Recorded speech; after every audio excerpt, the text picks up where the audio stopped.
Hello there. Tonight we slip into a time not so long ago, but impossibly different from the world you know, a place of dark wood hallways, echoing clocks, and the low hiss of gas lamps that never quite banish the shadows. You step up to the heavy oak door of a grand Victorian house. The air smells like mothballs and polished mahogany, with a touch of something floral and suspicious. As you cross the threshold, your rubber-soled sneakers vanish, replaced by stiff leather shoes. The house swallows you. Thick velvet curtains dim the daylight. You squint. Every surface is busy, lace doilies on every flat plane, wallpaper patterns layered over themselves like a child went wild with a stencil kit. Everything screams opulence, but not comfort. There's a coat stand shaped like a stag. A taxidermied fox peers down from the mantel. You reach to brush dust from your jeans. Wait, no jeans. You're already in wool trousers. They itch. Here's the catch, you probably won't survive this. Not because the house is haunted, yet, but because the entire Victorian lifestyle is designed to crush the soul of anyone born after, say, the invention of indoor plumbing. So, before you get comfortable, take a moment to like the video and subscribe, but only if you genuinely enjoy what I do here. And tell me, where are you listening from tonight, and what time is it there? Now, dim the lights, maybe turn on a fan for that soft background hum, and let's ease into tonight's journey together. You're led by a stiff butler with no discernible facial expressions. He carries a brass lantern even though it's mid-morning. The hallway smells like lavender and wax. Your footsteps vanish into the thick Persian rug beneath you. You try to look relaxed, but this house is already judging you. And you haven't even sat down. You reach the drawing room. A fire roars in the hearth, even though it's May. The wallpaper, is flocked crimson velvet over golden vines. You sit on a settee so firm it might be made of regret. Across from you is a lady with eyebrows so arched they qualify as umbrellas. She's drinking tea in gloves. Indoors. While wearing 3 petticoats and possibly a cage. You attempt small talk. She offers you something called seed cake that tastes like it has been politely declining to go stale since last Tuesday. You nod and chew. There's a grandfather clock ticking so loudly you briefly consider whether it's judging your dental hygiene. Victorian interiors were less about comfort and more about status. The house, like its owners, is layered in secrets and starch. The heavy curtains aren't just for show, they also keep out drafts. And sunlight. And possibly joy. You spot a faint stain on the embroidered chair next to you. Tea spill? Or the ghost of someone who dared to speak during a musical interlude. A cat enters, struts dramatically, and leaves. That's the most relaxed creature you've seen since arrival.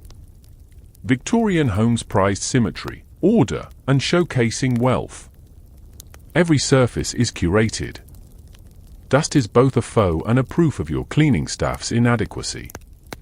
The fringed lampshade seems to be whispering, "Don't touch anything." You believe it.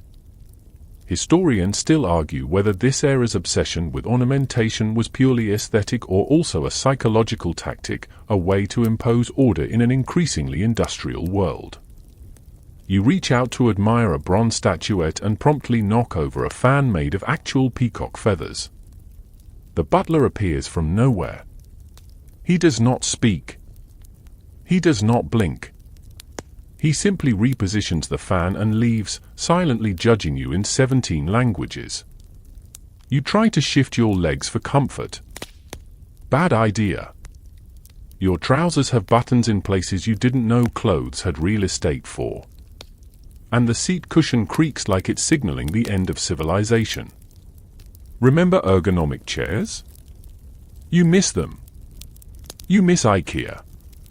You even miss bean bags, which is saying something. The scent of the room is a cocktail of rosewater, must, and something vaguely metallic. possibly despair. Definitely formaldehyde. You ask for a glass of water. They bring you a silver cup with what looks like a melted ice cube and a stern warning about cholera precautions. A quirky tidbit here: some upper-class Victorians believed adding charcoal to your water would purify it. Yes, activated charcoal before it was cool, literally Victorian detox water. You wonder if you're being paranoid or if that portrait's eyes really are following you. Her name is probably Agnes, and she definitely disapproves of your posture. Time ticks slower in this house. Or maybe that's just the clock with its aggressively loud chime that shatters your soul every 15 minutes. You glance toward the door. Freedom is only a few feet away. But social decorum dictates you must stay until formally dismissed, or die trying. 1 hour in, and your senses are overwhelmed. Your back hurts. You've sweat through your historically inaccurate undershirt. And you've barely made it past morning tea. This house is a velvet trap. It looks gorgeous in a sepia photograph, but living inside it? A waking nightmare of etiquette, formality, and chairs you're not allowed to put your feet on. You steel yourself. There's still an entire day to survive. You haven't even made it to breakfast yet. And your room? It's up for flights of stairs. No elevators. No excuses. And spoiler, your chamber pot awaits. You're awake, but not by choice. There's no gentle alarm clock here, no soothing playlist or sunrise simulation lamp. Just a distant clang from the scullery, a shout of coal delivery from the street, and the disorienting realization that the bed you're in is somehow both too soft and too hard at the same time. You sit up. A cloud of cold, dry air punches your face. The hearth in your bedroom is cold and dead. The fire has long since gone out, as has your will to continue. Your feet find the floor, bare, uncarpeted, and cruelly cold. You search for your slippers. There are none.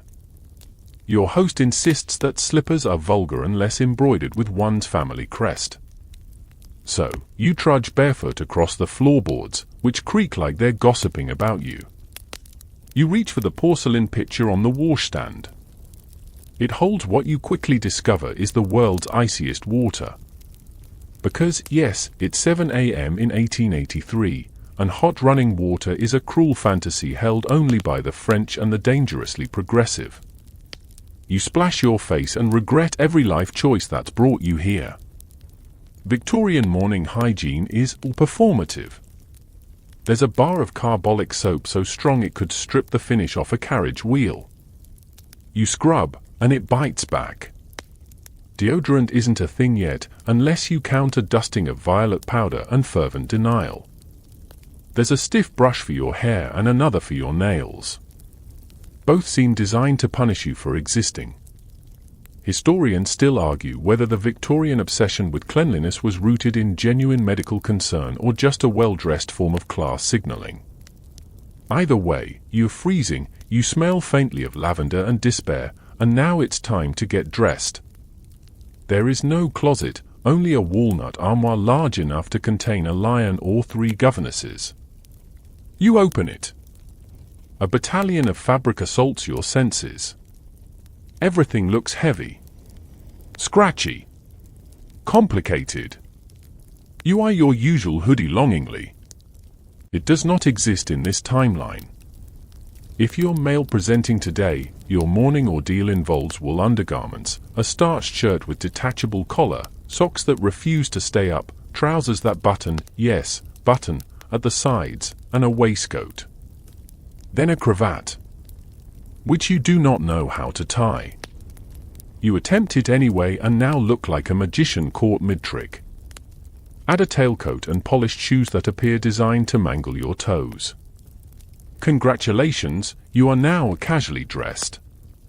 If you're female presenting, your path is longer and even more absurd. First comes the chemise, which feels like a linen pillowcase with ambition. Then drawers, split crotch, because heaven forbid convenience. Then the corset, laced tight enough to question your respiratory rights. You pull, gasp, and briefly see your ancestors. Next, a modesty petticoat. Then a crinoline or bustle cage, depending on the year. Then a skirt. Then another petticoat. Then a high-collared blouse. And gloves. Inside.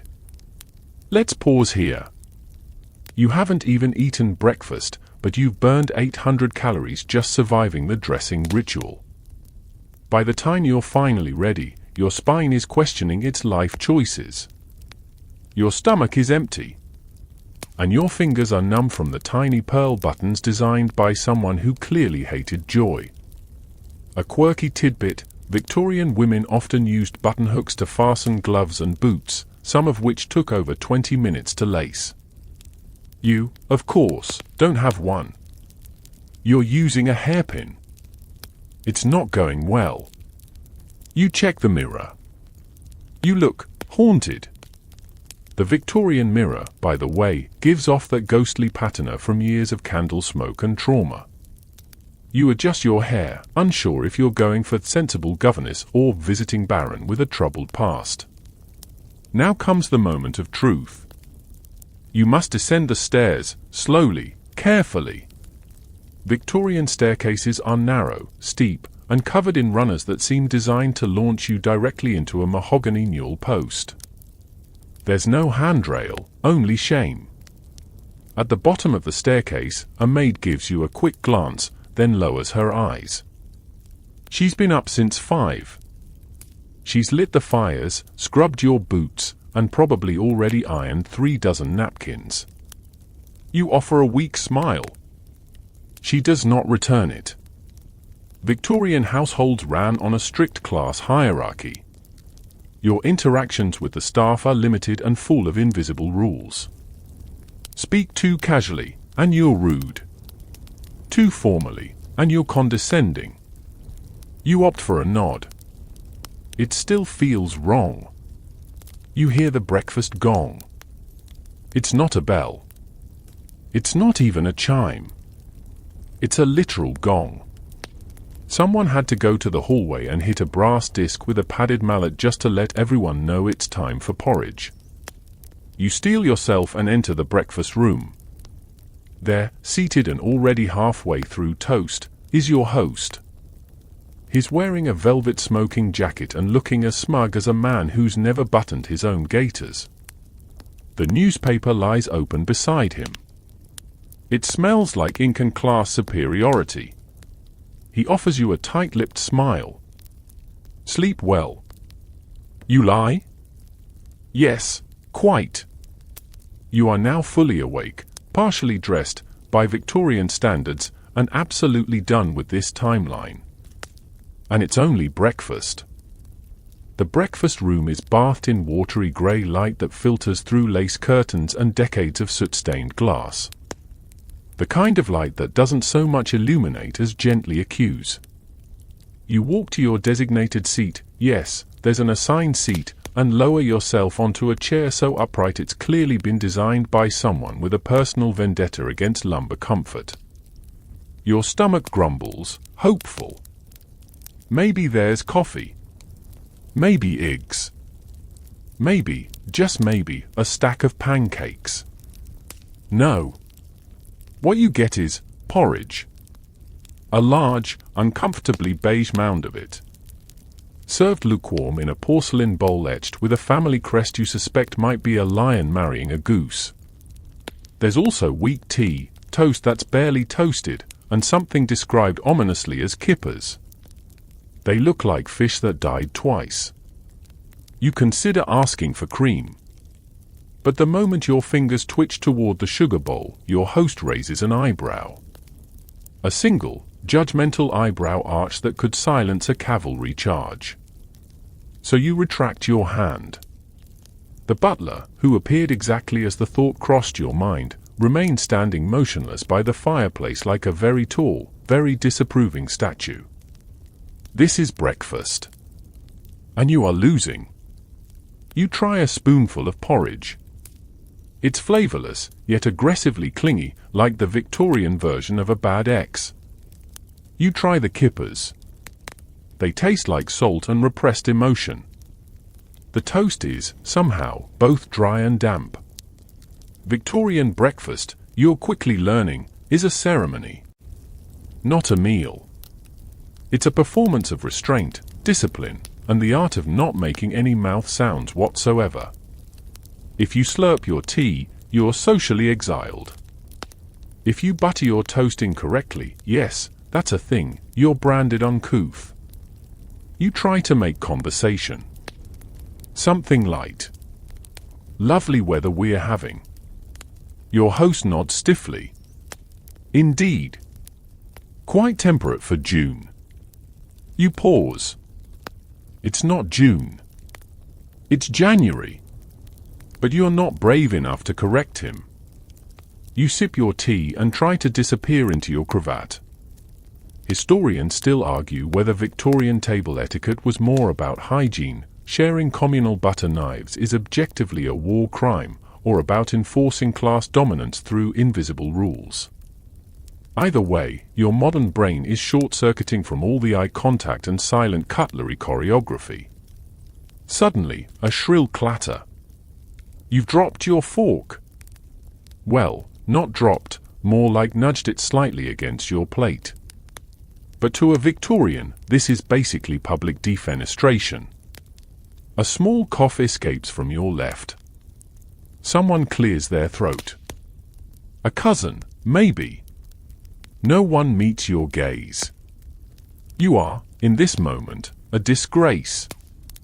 You apologize, and your host graciously forgives you with the tone of someone granting mercy to a war criminal. You nod. Your appetite is gone. Your soul has left your body and is hiding in the silver teapot. Let's talk about bathrooms. Or, rather, the absence thereof. You feel the urge. Nature is calling. But this house? It doesn't believe in ensuite conveniences. You politely excuse yourself, following the corridor signs for the retiring room, which sounds like it might be for naps but is actually the closest thing to a lavatory. You open a door. It's not the bathroom. It's a room full of doll heads. You close the door.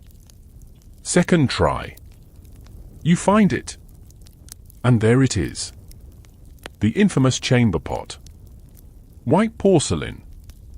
Blue floral trim. Sitting beneath an embroidered chair like it's trying to be discreet. You stare at it. It stares back. There's no toilet paper. Of course not. It's 1883. What you get is a stack of squares cut from old newspapers, or, if you're lucky, squares of fabric known as toilet cloths. You will be expected to clean and reuse them. Gently. A quirky tidbit, the most fastidious households used wool cloths rinsed in vinegar between uses.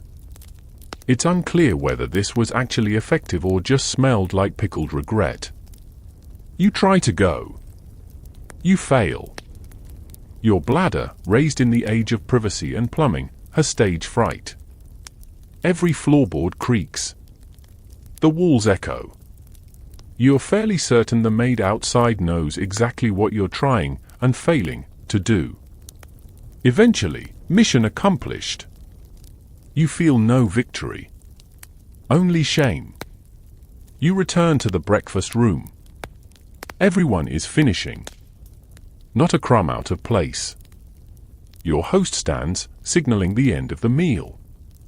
You rise, trying to adjust your painfully high collar without drawing attention. It doesn't work. You feel the butler's gaze like a laser. Outside the window, you spot a delivery boy trundling past with coal on his back. You envy him. He's in the cold, sure. But he's also free. Free of social niceties. Free of corsets. Free to urinate without ceremony. You trudge toward the drawing room. It's time for the next part of the Victorian morning: polite conversation, embroidery, if you're expected to be accomplished, or reading the Times aloud with an expression of solemn disapproval. You pass a mirror in the hallway. You barely recognize yourself. You're a mass of wool and anxiety, crushed beneath 40 layers of expectation and linen. Your spine is straight. Your soul is crooked. You are not even 3 hours into your day. And already you're beginning to understand. You really wouldn't last 24 hours here. The drawing room awaits, smug and overfurnished.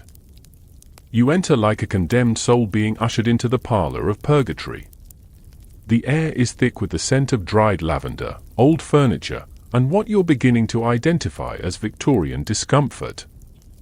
It's not the temperature, it's the vibe. You stand there awkwardly, unsure where to place yourself. Every chair looks like it's about to scold you for existing. The upholstery bristles. The antimacassars, those lacy cloths on chair backs, glare with dainty authority. You settle on the edge of a velvet chaise, posture rigid, like someone being painted badly. Your host glides in with a rustle of brocade. His jacket is embroidered. Embroidered. You're beginning to suspect that everything in this house is either embroidered, hand-carved, or deeply passive-aggressive. Would you care to read the Times aloud? He asks. You would not. But of course, you do. You pick up the paper, its pages big enough to double as wallpaper, and begin reading with forced dignity. A story about trade tariffs. Something about the Queen's gout. You stumble over an unfamiliar name. Your host corrects you with the delicate precision of a man who once failed to win an academic prize and never recovered. Now comes the worst part of the morning ritual: sitting still. You're not allowed to cross your legs, vulgar, slouch, indecent, lean too far back, lazy, or drum your fingers. Nervousness suggests poor breeding. You're expected to perch like a decorative parrot on a teacup. And your outfit? Not helping. Your cravat feels like it's slowly strangling you, one loop at a time. If you're wearing a corset, it has decided now is the perfect time to remind you that your lungs are optional. You attempt to adjust discreetly. You fail. A cough escapes. I swivel toward you. It's a slow spiral, this particular form of Victorian suffering.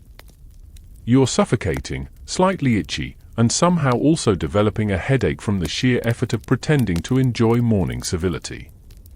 You consider standing up just to shake it off. Mistake.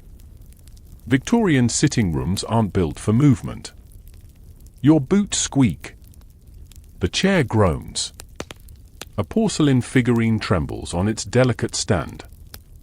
A dog, small, suspicious, and vaguely royal, barks once, disapprovingly. You freeze. Historians still argue whether the rigidity of Victorian social behavior was rooted more in religious morality or economic signaling. Whatever the case, it's clear that comfort was not part of the design brief. Shall we play whist? Your host asks. You don't know how to play whist. You say yes. The game is a Victorian favorite, like bridge, but with more rules, more staring, and less joy. You're handed cards. You're expected to follow the lead. You don't. You smile apologetically. The silence is deafening. Cards are collected. No one speaks. You suspect you've insulted someone's deceased aunt simply by discarding a heart too early. A quirky tidbit: Victorian hosts often used games to size up guests. Your performance at whist could literally determine your social standing, or whether you got invited back next season. Which, frankly, you now consider a threat. The butler reappears with a tray. A single decanter. Small glasses. It's not whiskey. That would be far too cheerful. It's Madeira, a fortified wine that tastes like sadness soaked in raisins. You sip. Your tongue recoils. Everyone else nods appreciatively. You notice, again, the silence. Victorian drawing rooms are not filled with the warm hum of conversation. They are filled with the faint ticking of clocks, the occasional polite cough, and the slow internal unraveling of every guest. You long for a phone, a podcast, even a mediocre text chain. Anything. You glance around. There's a painting above the fireplace, 3 hounds tearing into a fox. It is, apparently, the light-hearted art choice for the room. You stare at it. It stares back. Would you care to walk the conservatory your host offers? You nod eagerly. Movement. Escape. The conservatory is a glass-walled greenhouse filled with ferns, condensation, and a surprising number of things in terracotta pots. You feign interest in a philodendron. Your host waxes poetic about air quality and the moral fortitude of evergreen foliage. You nod like you've just learned the meaning of life. But soon you're ushered back. Back to the room. Back to the chair. Back to the corset. Back to the oppressive wallpaper and all its dusty, blooming tyranny. The morning drags on. You try to remember what time it is. There are clocks everywhere, yet none of them feel real. You begin to suspect that Victorian homes run on emotional time, measured in awkward pauses and failed tea temperatures. You shift again. This time the cravat digs into your neck like a judgmental finger. You consider asking for water.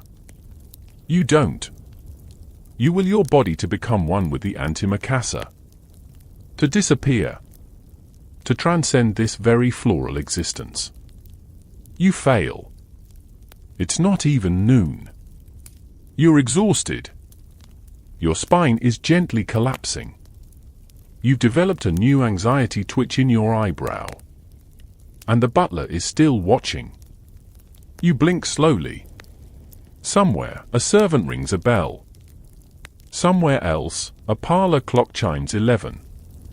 You think to yourself, this is just the first half of the day.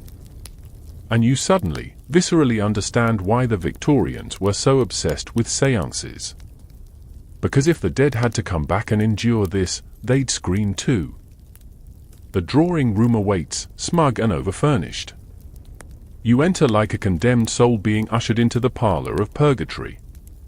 The air is thick with the scent of dried lavender, old furniture, and what you're beginning to identify as Victorian discomfort. It's not the temperature, it's the vibe. You stand there awkwardly, unsure where to place yourself. Every chair looks like it's about to scold you for existing. The upholstery bristles. The antimacassars, those lacy cloths on chair backs, glare with dainty authority. You settle on the edge of a velvet chaise, posture rigid, like someone being painted badly. Your host glides in with a rustle of brocade. His jacket is embroidered. Embroidered. You're beginning to suspect that everything in this house is either embroidered, hand-carved, or deeply passive-aggressive. Would you care to read the Times aloud? He asks. You would not. But of course, you do. You pick up the paper, its pages big enough to double as wallpaper, and begin reading with forced dignity. A story about trade tariffs. Something about the Queen's gout. You stumble over an unfamiliar name. Your host corrects you with the delicate precision of a man who once failed to win an academic prize and never recovered. Now comes the worst part of the morning ritual, sitting still. You're not allowed to cross your legs, vulgar, slouch, indecent, lean too far back, lazy, or drum your fingers. Nervousness suggests poor breeding. You're expected to perch like a decorative parrot on a teacup. And your outfit? Not helping. Your cravat feels like it's slowly strangling you, one loop at a time. If you're wearing a corset, it has decided now is the perfect time to remind you that your lungs are optional. You attempt to adjust discreetly. You fail. A cough escapes. I swivel toward you. It's a slow spiral, this particular form of Victorian suffering. You're suffocating, slightly itchy, and somehow also developing a headache from the sheer effort of pretending to enjoy morning civility. You consider standing up just to shake it off. Mistake. Victorian sitting rooms aren't built for movement. Your boots squeak. The chair groans. A porcelain figurine trembles on its delicate stand. A dog, small, suspicious, and vaguely royal, barks once, disapprovingly. You freeze. Historians still argue whether the rigidity of Victorian social behavior was rooted more in religious morality or economic signaling. Whatever the case, it's clear that comfort was not part of the design brief. Shall we play whist? Your host asks. You don't know how to play whist. You say yes. The game is a Victorian favorite, like bridge, but with more rules, more staring, and less joy. You're handed cards. You're expected to follow the lead. You don't. You smile apologetically. The silence is deafening. Cards are collected. No one speaks. You suspect you've insulted someone's deceased aunt simply by discarding a heart too early. A quirky tidbit, Victorian hosts often used games to size up guests. Your performance at whist could literally determine your social standing, or whether you got invited back next season. Which, frankly, you now consider a threat. The butler reappears with a tray. A single decanter. Small glasses. It's not whiskey. That would be far too cheerful. It's Madeira, a fortified wine that tastes like sadness soaked in raisins. You sip. Your tongue recoils. Everyone else nods appreciatively. You notice, again, the silence. Victorian drawing rooms are not filled with the warm hum of conversation. They are filled with the faint ticking of clocks, the occasional polite cough, and the slow internal unraveling of every guest. You long for a phone. A podcast. Even a mediocre text chain. Anything. You glance around. There's a painting above the fireplace, 3 hounds tearing into a fox. It is, apparently, the light-hearted art choice for the room. You stare at it. It stares back. Would you care to walk the conservatory your host offers? You nod eagerly. Movement. Escape. The conservatory is a glass-walled greenhouse filled with ferns, condensation, and a surprising number of things in terracotta pots. You feign interest in a philodendron. Your host waxes poetic about air quality and the moral fortitude of evergreen foliage. You nod like you've just learned the meaning of life. But soon you're ushered back. Back to the room. Back to the chair. Back to the corset. Back to the oppressive wallpaper and all its dusty, blooming tyranny. The morning drags on. You try to remember what time it is. There are clocks everywhere, yet none of them feel real. You begin to suspect that Victorian homes run on emotional time, measured in awkward pauses and failed tea temperatures. You shift again. This time the cravat digs into your neck like a judgmental finger. You consider asking for water. You don't. You will your body to become one with the antimacassar. To disappear. To transcend this very floral existence. You fail. It's not even noon. You're exhausted. Your spine is gently collapsing. You've developed a new anxiety twitch in your eyebrow. And the butler is still watching. You blink slowly. Somewhere, a servant rings a bell. Somewhere else, a parlor clock chimes 11. You think to yourself, this is just the first half of the day. And you suddenly, viscerally understand why the Victorians were so obsessed with séances. Because if the dead had to come back and endure this, they'd scream too. You survive the drawing room. Barely. Your back is a battlefield, your patience stretched thinner than the doilies, and you've become hyper-aware of the exact pressure point where your cravat is attempting to sever your windpipe. But now, finally, it's time for breakfast, proper breakfast, you hope. Surely now you'll get a hearty meal, something satisfying. Your stomach makes a hopeful little plea as you're led into the dining room once more. The table is long. Comically long. Like, do we need semaphore to communicate? Long. At one end, your host presides over the tea service like a general marshalling the troops. You're assigned a seat far enough away that you could stage an uprising and he wouldn't notice until the second wave. The table setting is a battlefield of silver and porcelain. Forks upon forks. Spoons of suspiciously varying sizes. Knives that gleam with judgment. There's a little fork you're fairly sure is used exclusively for shaming guests who ask what it's for. You reach for the napkin.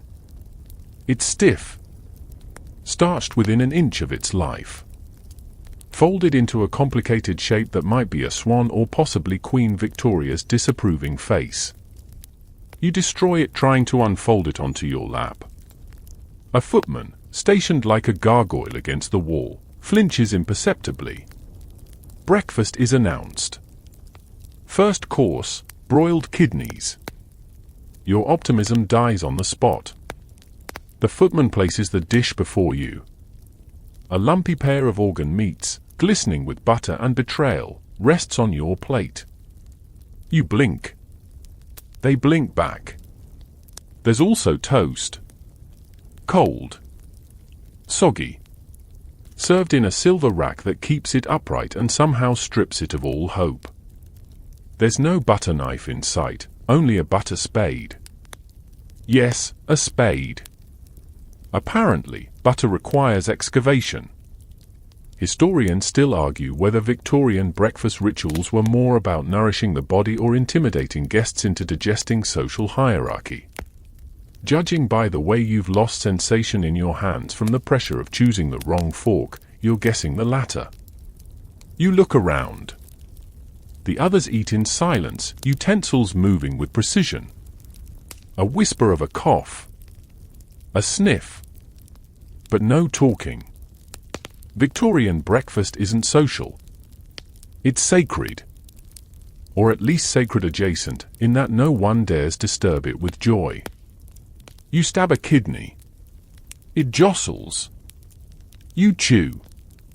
It's chewy, iron-rich, and somehow feels like it's judging you from beyond the esophagus. You chase it with a sip of tea, lukewarm, oversteeped, and possibly made from the tears of underpaid footmen. Then, an array of jams appears. Strawberry, marmalade, quince. You reach for the spoon. Wrong hand. You feel it, an almost imperceptible shift in the room's energy. Like the pressure drop before a storm. Your host clears his throat with surgical precision. You correct yourself and place the spoon in your other hand. Crisis narrowly averted. Conversation, at last, is allowed near the end of the meal. So, what are your views on the Eastern question, your host inquires, like one might ask about your favorite kind of pancake? You choke slightly. The Ottoman Empire. He nods gravely, awaiting your nuanced geopolitical take while you still have bits of kidney between your molars. You smile and mumble something about trade routes. He nods again, either satisfied or too polite to press the issue. Either way, you live to chew another toast slice. A quirky tidbit here, the Victorians sometimes served deviled bones for breakfast, spiced, leftover marrow bones from the night before. It was considered refined. You consider it a culinary hate crime. Your fellow diners are a gallery of high collars and low emotional availability. There's Cousin Beatrice, who hasn't blinked since you entered the room. And Lieutenant something, fresh from a military posting in a colony you're not entirely sure still exists. They all sit straight, chew softly, and appear to subsist entirely on repressed feelings and marmalade. You reach for the salt. Too much enthusiasm. The lid falls off. Salt floods your plate like a culinary avalanche. Time slows. A footman swoops in with a cloth, dabbing at the table like he's performing last rites. Your host offers a thin smile, somewhere between pity and banishment. You've committed a social sin. One from which there may be no return. You try to laugh it off. Well, I guess I'm seasoned now. No one laughs. The grandfather clock chimes ominously. You wonder if that's a cue for the butler to have you discreetly removed. The meal ends with one last torture, the finger bowl. A delicate porcelain bowl filled with lukewarm water and a floating lemon slice. You're supposed to dip your fingers in it lightly, not drink it. That's a common faux pas among the uninitiated. You comply, feeling like you're washing away your sins one lemon-scented fingertip at a time. Finally, your host stands. Shall we retire to the smoking room? You nod, dazed. The meal is over. Your taste buds are confused, your dignity is wounded, and your social standing is in tatters. You rise from the table, your cravat now damp with stress sweat, and follow the procession out. You glance back at the table, a war zone of crumbs, crumbs that bear witness to your mistakes. A fork lies skewed slightly askew. The butter spade glints ominously. You don't know it yet, but by dinner time you'll be begging for these kidneys. You shuffle into the drawing room again, still haunted by the lingering taste of salted organ meat and social failure. But there's no time for reflection, only performance. Victorian life is relentless, a parade of postures and pretenses, and you're already behind. Your host offers a stiff smile. Shall we converse? That's not a suggestion. It's a test. Conversation in the Victorian home is not what you're used to. There's no small talk, no how was your weekend, no safe weather topics unless they're tied to agricultural yield or the Queen's rheumatism. It's structured, formal, a kind of verbal chess game where no one wins but everyone is exhausted afterward. You sit on the edge of a painfully straight chair and brace for impact. So, tell me, your host begins, are you aligned with Gladstone or Disraeli? Your soul quietly evaporates. You nod thoughtfully, even though the name Disraeli could just as easily belong to a Victorian perfume or a cursed gemstone. You mumble something about fiscal conservatism and hope he interprets it however he needs to. Victorian drawing room conversation thrives on intellectual sparring and the subtle art of never saying what you really mean. You're expected to be well-read, witty, and unfailingly polite, even while dissecting empire, theology, or the literary merit of Tennyson's latest ode to tragic women with long hair. You attempt to pivot. And what of Mrs. Beeton's views on domestic economy? Your host's eyes gleam. You've unlocked a conversational safe zone. You've bought yourself 5 minutes. But don't get comfortable. Across the room, a woman who's been silently embroidering something possibly floral but possibly demonic looks up. Do you believe in phrenology? She says it casually, as though asking whether you prefer tea or coffee. You blink. Phrenology, yes, that delightfully debunked science of feeling skull bumps to determine character traits.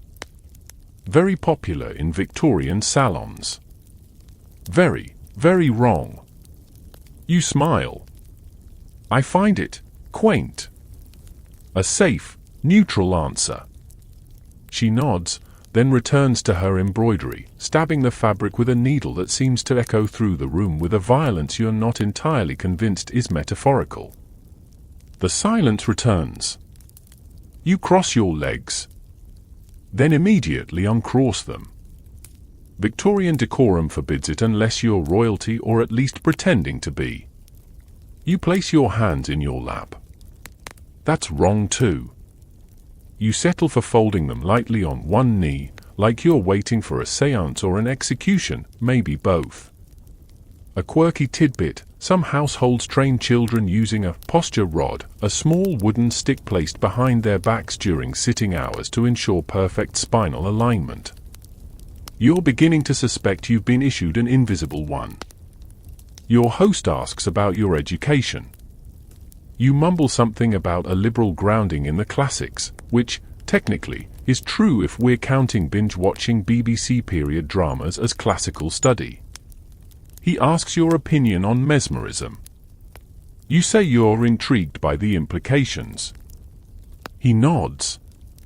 The conversation stalls. A clock ticks. A dog licks its own paw for a very long time. You envy it. In modern life, you can always feign interest by glancing at your phone. Here, you have only your own expression to work with.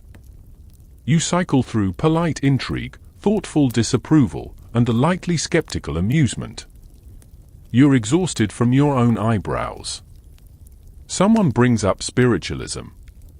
Someone else mentions that Lady Calthorpe swears her dead husband knocked over a vase during last Thursday's séance. Laughter follows. Nervous laughter. You try to join in, but your chuckle arrives half a second too late and sounds unhinged. Your host's wife turns to you. Have you any parlor tricks? You think, TikTok filters? Card tricks? Making banana bread in 45 seconds? You say, I can recite a sonnet. You cannot. But now you must. You stand. You panic. You offer the first 4 lines of a Shakespearean sonnet before collapsing into what you hope sounds like tasteful coughing. It does not. Your host offers brandy. You accept. The brandy is strong. Your stomach, still churning with kippers and crushed etiquette, protests. You smile anyway. Historians still argue whether Victorian parlour customs were intended as a form of social refinement or subtle punishment. Whatever their intention, your self-esteem is now the consistency of a boiled parsnip. The conversation drifts to moral hygiene, then charity work, then chimney sweeps. You nod at appropriate intervals. Occasionally, you offer a yes, dreadful or quite so, and marvel at how these 2-word phrases seem to suffice as whole opinions. You're congratulating yourself on surviving 20 full minutes without committing a faux pas when it happens. A sneeze. Your sneeze. Sudden, loud, and spectacular. Everything stops. You're handed a lace handkerchief. You mutter apologies. Your host clears his throat. Perhaps you've caught a chill. The room stiffens. The implication is clear: disease. Contagion. You might as well have bled on the settee. You assure them it's just dust. They nod, but their eyes say quarantine. You sip more brandy. Time passes in sticky silence. Finally, you're released. A servant announces that the greenhouse awaits. The drawing room slowly empties, trailing embroidery projects, newspapers, and one small dog that you swear just winked at you. You rise from the chair, limbs sore from being composed too long. Your smile has frozen in place. You suspect it will never thaw. You have passed the test, but barely. The room has drained your life force. The fire crackles. The clock ticks. The chair you sat in seems to sigh as you leave. And as you step into the corridor, you realize your host never actually said anything kind. Just correct. The drawing room fades behind you, but its stiff-backed memory clings to your spine like a judgmental corset ghost. You shuffle, mentally bruised, into the next chamber of the house, foolishly hoping it might offer comfort. A nice library, perhaps. A cozy sunroom. Maybe, just maybe, a place to sit like a human being. But no. Welcome to the unwelcoming drawing room. Not a typo. It's a second drawing room. Because in a proper Victorian home, one drawing room simply won't do. This one slightly smaller, slightly darker, and somehow even more hostile to the concept of relaxation. You pause just inside the doorway, unsure whether to enter or flee back to your century. Every inch of this room screams, look but don't touch. There's a piano with closed keys. A fainting couch you're definitely not allowed to faint on. And an armchair that looks like it's been upholstered in both velvet and vengeance. You approach a side table innocently. On it sits a porcelain shepherdess so fragile she looks like she could shatter just from your modern vibes. Next to her, a stack of books, bound in leather, covered in dust, and undoubtedly containing zero relatable characters. You reach out to touch one. The butler coughs from nowhere. You retract your hand. The shepherdess watches you with porcelain judgment. You decide to sit. But where? The settee has tassels. Not the fun, decorative kind. These are functional tassels, tied with silk ropes that seem to double as a warning system.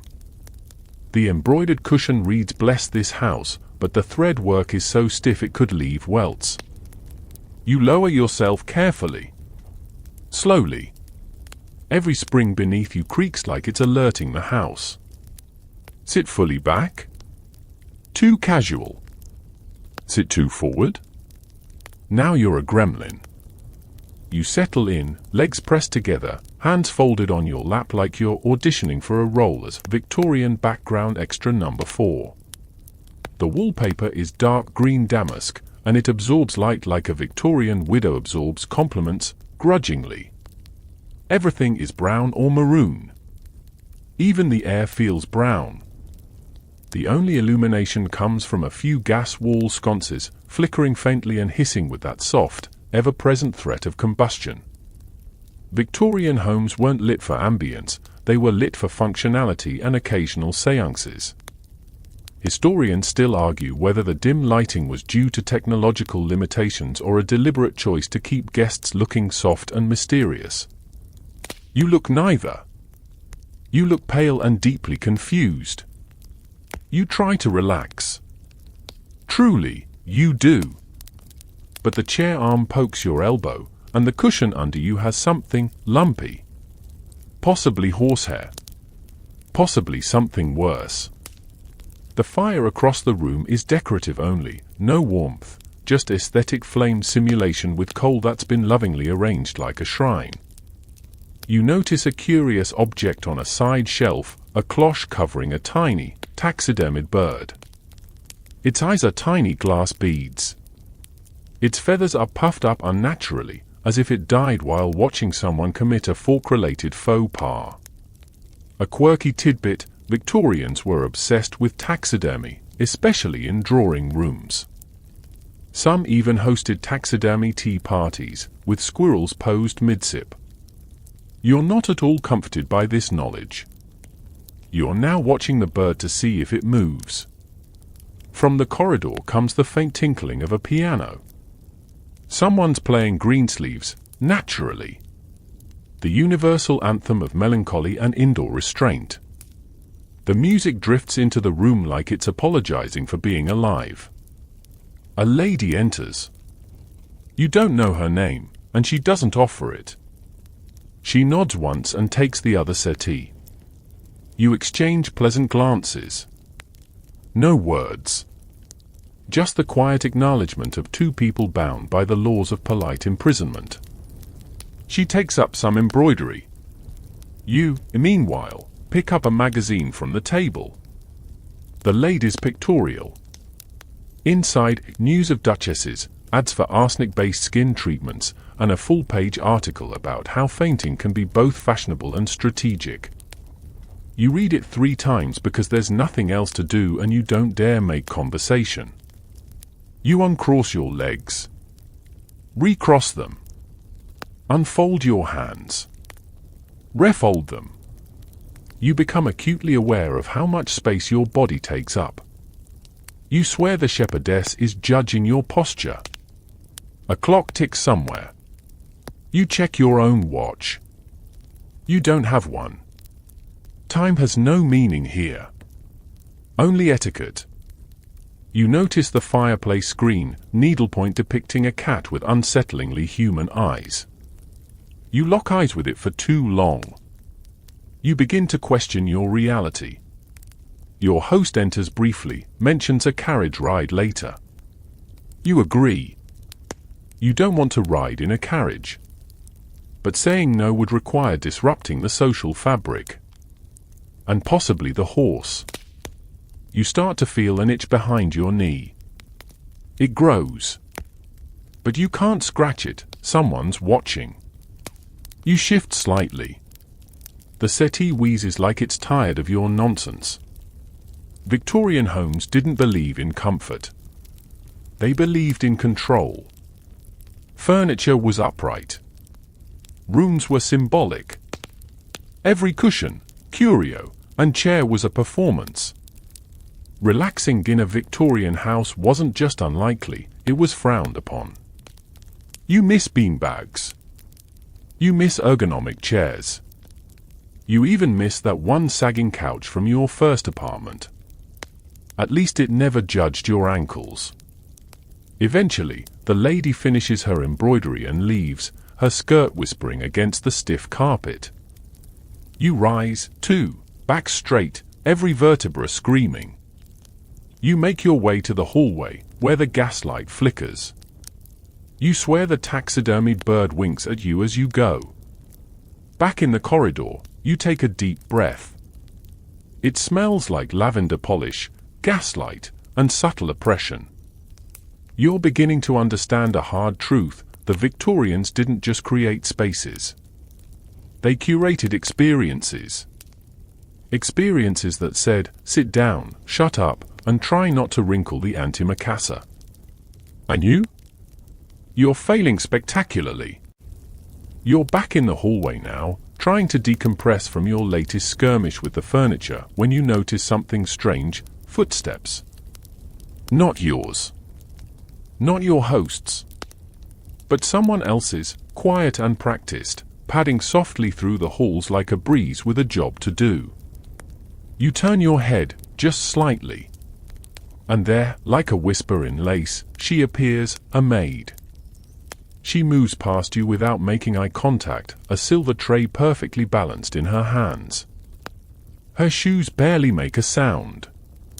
She glides, more ghost than human, and disappears around the corner in under 5 seconds. You suddenly realize something disconcerting: you've been in this house for nearly half a day, and yet, you've never actually spoken to the staff. They appear, they vanish, and they somehow manage to make tea, adjust fires, remove plates, and possibly rearrange furniture without you ever hearing a word. You've entered the invisible world of the Victorian servant class. The house may be owned by your host, but it's run by an army of people you rarely see. Maids, butlers, footmen, scullery maids, cooks, kitchen boys, nursemaids, coachmen, gardeners, each with their specific roles, titles, and locations they're allowed to inhabit. And each trained to blend into the wallpaper like furniture with pulse rates. You glance upward and notice a narrow staircase winding up the back wall. It's steep and uncarpeted, clearly not designed for the genteel. That's the servants' staircase, a hidden artery of labor woven through the house like a human plumbing system. Historians still argue whether the strict servant invisibility was an attempt at order or simply a way for the upper class to live in denial of the labor required to support their way of life. Either way, the system worked. Too well. You head toward the rear of the house and find yourself in the back corridor. It's colder here, simpler. The wallpaper fades to beige. The smell of roast beef drifts in from somewhere below. A kitchen, you guess. A maid passes again. This one looks no older than 16. Her apron is perfectly starched, her cap low over her brow. She moves quickly, efficiently, eyes down, lips tight. You try to smile at her. She doesn't return it. Not because she's rude, but because she literally isn't supposed to. That's the rule. Don't make eye contact with the guests. Don't speak unless spoken to. Don't exist unless needed. You peek into what you assume is a staff common area. Wrong. It's the scullery. Damp stone floor, stacks of pots, and a girl with raw red hands scrubbing what looks like the aftermath of a lamb explosion. She glances up. You close the door. She doesn't need your guilt added to her day. A quirky tidbit, scullery maids were usually the lowest-ranked female servants and often worked 16 hours a day, cleaning everything from chamber pots to coal scuttles. Their pay? About £10 a year. That's not a typo. Back in the corridor, the butler appears like a well-dressed spectre. "May I assist you in returning to the drawing room?" he asks, as if you've wandered off-leash. You blink. He's not judging, exactly. But he is enforcing. That's his job. The butler is the alpha wolf of the domestic staff hierarchy. He controls access to the master, to the wine cellar, and to any shred of personal dignity you might have left. You follow him back, and as you pass the dining room, you catch a glance into the pantry, silver trays, stacked plates, and a footman carefully polishing a spoon like it insulted his honor. The footman sees you. His face remains blank. But you can tell this is his 100th spoon. It's not even noon. Victorian service was like theatre, but with more soap and fewer applause breaks. The servants memorized household schedules, preferences, and subtle social cues. They anticipated needs before they were voiced. They worked with military precision and knew more about their employers' lives than their employers did. And yet, they were invisible. Until you screw something up. You sit in a chair you weren't supposed to. They appear to correct you. You fold a napkin incorrectly? It's fixed the moment you look away. You break a porcelain dog figurine? That's 3 generations of shame, and the cook will accidentally forget the salt in your next broth. You reach the foot of the grand staircase again and look up. A maid at the top quickly retreats with a glance that says she saw you seeing her and will now likely be reprimanded for walking on the main stairs during guest hours. There's a bell system on the wall, small brass labels next to hanging wires. You recognize a few: drawing room, guest bedroom, morning room, breakfast parlor. Each bell corresponds to a servant's domain. When one rings, someone responds. No delay. No questions. No eye contact. You're starting to feel the weight of it, this smooth machine churning beneath the silks and chandeliers. The silence isn't peace. It's effort. It's regulation. It's everyone beneath the surface sacrificing comfort so that everything above it looks effortless. You sit on the stairs. Just for a moment. Just to breathe. You hear a soft cough behind you. It's the maid again. She's holding a polished tray. And on it? Your cravat. Folded. Starched. Perfect. You didn't even know you dropped it. She holds it out without a word. You take it. You try again, thank you. This time, a hint of a nod. Barely perceptible. But it's there. Then she turns and disappears into the house once more, footsteps muffled, presence erased. And you're left holding the proof someone noticed you. Not as a guest. Not as a social animal. But as a mess they were trained to clean up after. You're summoned for tea. Not invited, summoned. The word arrives via footman, delivered with the tone of someone announcing a minor plague. Tea is being served in the parlor, he says, and just like that, you're part of another ceremony, another round of etiquette masquerading as hospitality. You think tea will be relaxing. It won't be. You step into the parlor and feel your soul drop slightly. The curtains are drawn just enough to make everything dim but not cozy. The tea table is already set, china cups so thin you could read a scandal sheet through them, and a tiered tray of sandwiches so dainty they look like the result of a food spell that went wrong. You sit, again, on the edge of something upholstered. A needlepoint cushion under you reads "Be good, sweet maid," which feels personally targeted. You're not sweet. You're sweaty. And terrified. A maid glides in, carrying the silver teapot like it contains state secrets. It probably does. She pours. No words. Just steam rising, curls of fragrant, slightly metallic-smelling Earl Grey. You thank her. She vanishes. You reach for sugar. Pause. 2 lumps? 1? None? Is sugar refined or excessive?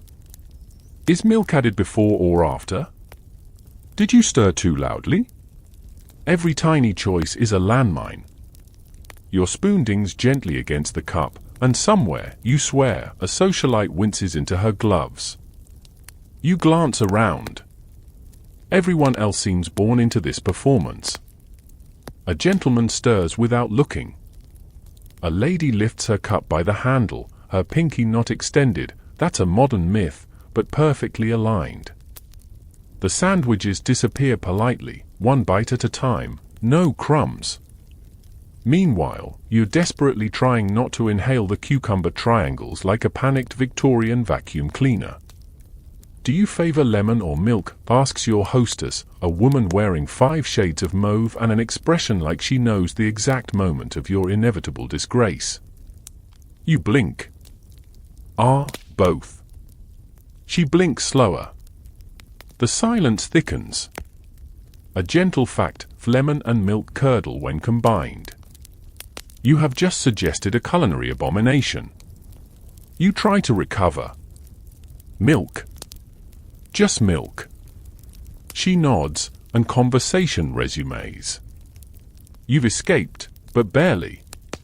Now comes the idle chat portion of the tea, a social gladiator arena dressed in lace and perfumed judgment. So, someone begins, do you have any interests? You panic. What do you say? Streaming services? Memes? Indoor rock climbing? You blurt out, I enjoy embroidery. You do not enjoy embroidery. But now you're being handed a hoop and thread, and your lie becomes a tactile reality. You stab the fabric gently, trying not to scream. Your fingers are unused to this. You create something that vaguely resembles a snail having an existential crisis. You claim it's a rosebud. Your hostess peers over. How quaint. The Victorian equivalent of a MIC drop. Historians still argue whether the afternoon tea ritual evolved out of necessity, dinner was served absurdly late, after all, or if it was simply another venue for gentle social warfare.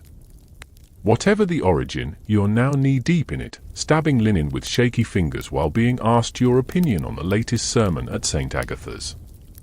You nod. So inspirational. You've never been to St. Agatha's. Another round of sandwiches arrives.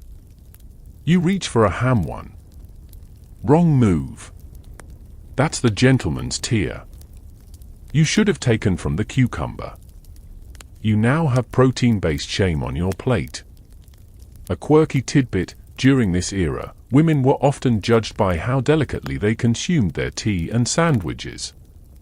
One wrong bite, too large, too messy, and your marriage prospects could vanish faster than a footman with a spilled tray. You try to sip your tea in a relaxed way. It's boiling. You scald your tongue. Your eye twitches involuntarily. Someone notices. They don't say a word. The tension simmers just beneath the civility. This isn't really about tea. It's about performance, posture, control. Tea is merely the weapon. You notice a girl in the corner, barely older than a teenager, struggling with her napkin. Her mother gives her a look so sharp it could carve ivory. The girl blushes crimson. Her hand still. You feel a pang of sympathy. Then the room hushes. The hostess has brought out the guest book. This is not a fun scrapbook. It's a written record of everyone who's taken tea in this room. You're expected to sign it. With grace. Flourish. Legibility. You pick up the fountain pen. Your hands are sweaty. Your ink blots. You freeze. Such a bold signature, the hostess says. You want the ground to swallow you. Or at least offer a chamber pot to scream into.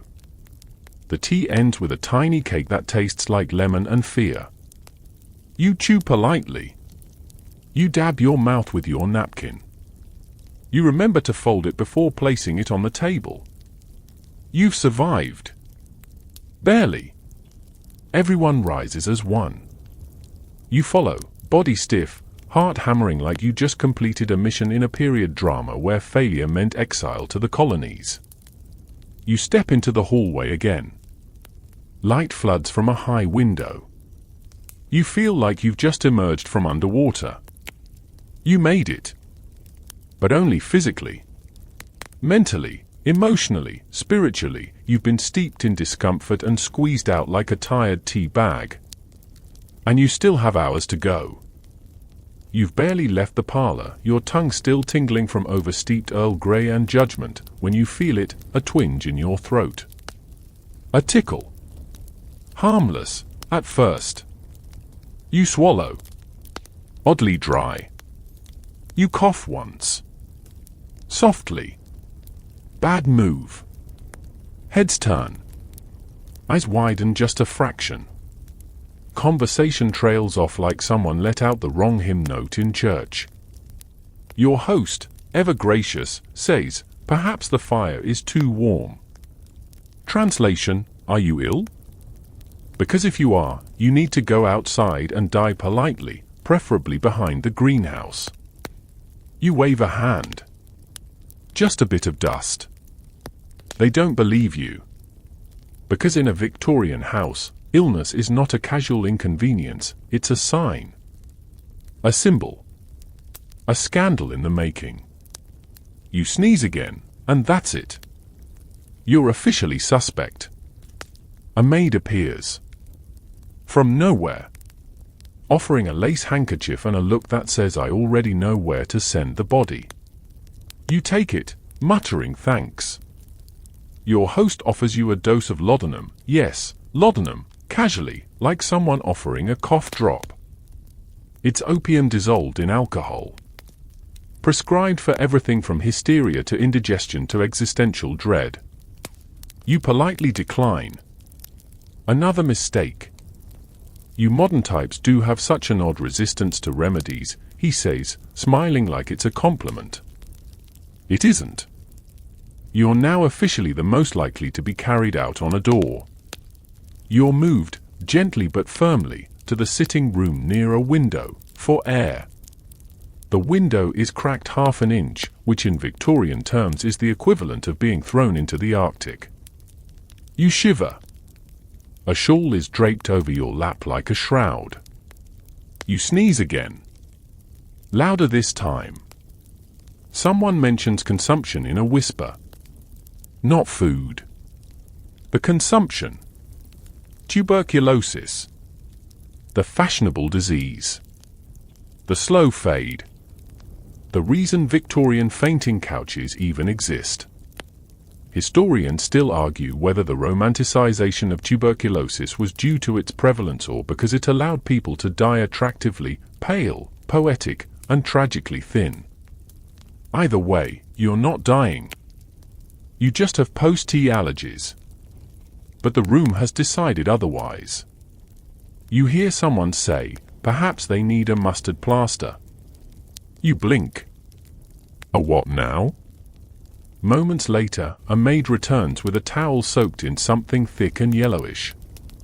You try to resist, but the phrase "it opens the chest" is repeated with such conviction that you don't dare argue. They lift your collar.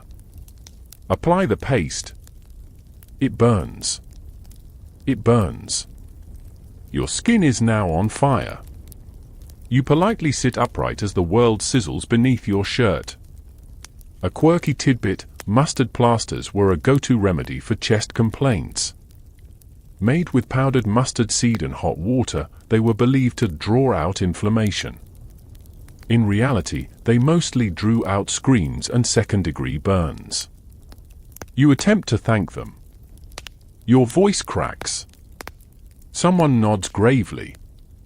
A glass of tonic is handed to you, half wine, half quinine, all doom. You sip. It tastes like expired tree bark soaked in metal. The shawl is now heavier. The room warmer. Or is it you? You start to sweat. Which, unfortunately, was not part of the ideal Victorian sick aesthetic. Swooning, yes. Glowing delicately, sure. But actual sweating? Horrifying. You're offered rest. They lead you, gingerly, reverently, to a chaise in the corner. You lie down. A servant adjusts the curtains. Another places a cut-glass decanter nearby, in case you will weaken. A lavender sachet is pressed under your nose. You hate lavender now. You will hate it forever. Someone is humming. It's unclear whether it's for comfort or a morning ritual. You're not dying. You're just warm, itchy, and deeply over this. But you realize now, the Victorian house is a trap of well-meaning horrors. You're cared for, attended, doted on, and completely suffocated by it. The illness narrative has begun, and you're the protagonist whether you like it or not. Every sneeze confirms suspicion. Every cough becomes a plot twist. A servant brings broth. Another removes your boots like they're preparing you for embalming. Even the dog curls up solemnly at your feet. You try to sit up. A firm hand presses you back. Rest, someone whispers. Don't strain your constitution. What is your constitution? Unknown. But apparently it's offended. You hear whispers of fever, of the lungs, of someone who once caught cold after Michaelmas and was never quite right again. You try to explain that it's nothing. Just dust. Just fatigue. Maybe that taxidermied bird upstairs is coated in spores. But they're not listening. You're sick now. That's your identity. You close your eyes out of desperation. Maybe they'll forget you exist if you pretend to sleep. For a moment, you do drift, half dreaming, mustard-scented, one arm hanging limply in what can only be described as tragic elegance. Then, footsteps. A doctor? No. A clergyman? Nope. Just the dog again. But still, you feel watched. Victorian houses don't like the idea of health. They thrive on mystery, fragility, the gentle unraveling of the human form. You're more interesting now. More poetic. Less of a guest. More of a potential obituary. And this is just what happens when you sneeze. You awaken, Or at least, you think you do. It's hard to tell, because even consciousness in a Victorian house feels like a heavily curated event. One minute you're drifting in mustard-scented misery on a chaise lounge, and the next you're sitting bolt upright with the undeniable sense that something, somewhere in the room, is not quite right. The sitting room is quiet. Too quiet. And then you see it. On the mantel. A fox. Not a fox, a stuffed one. Taxidermy. Mouth open mid-snarl, glass eyes glinting with permanent alarm. It's perched beside a pair of silver candelabras and what appears to be a hairbrush made entirely out of ivory and sorrow.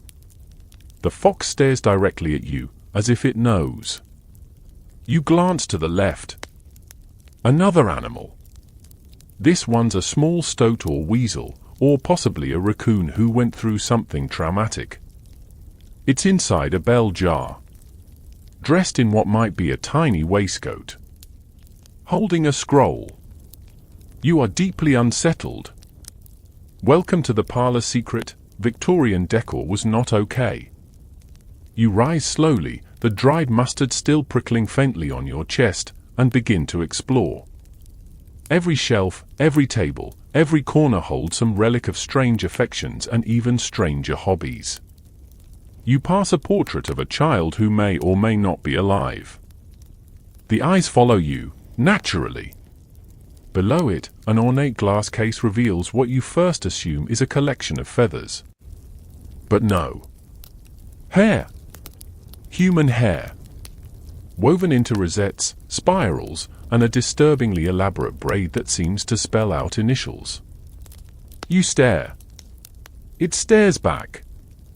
Historians still argue whether hair art was a form of mourning, devotion, or simply a reaction to the shocking number of family members people kept losing. In truth, it was probably all of the above, and also a subtle flex of one's ability to weave grief into home decor. You edge closer to a side table, half hoping for a normal book or a flower arrangement. What you find is worse. A taxidermied toad. Standing upright. Playing a miniature violin. You make a soft choking sound. Not a laugh. Not a scream. Just the guttural noise of a modern soul confronting peak Victorian weirdness. A quirky tidbit, Victorians were absolutely obsessed with anthropomorphic taxidermy. Walter Potter, the era's most famous practitioner, created entire dioramas featuring kittens having tea parties, rats in boxing matches, and frogs in school. These were not considered humorous. They were aspirational. You pivot. On a shelf, the mourning brooch. You peer closer. The glossy loop of dark brown forming the decorative swirl. Also human hair. Someone wore their dead sister around their neck.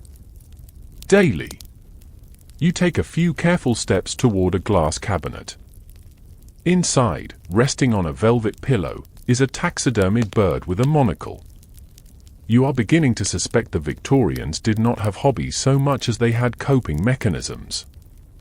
You sit again, this time cautiously avoiding any cushion that looks like it might whisper a ghost story.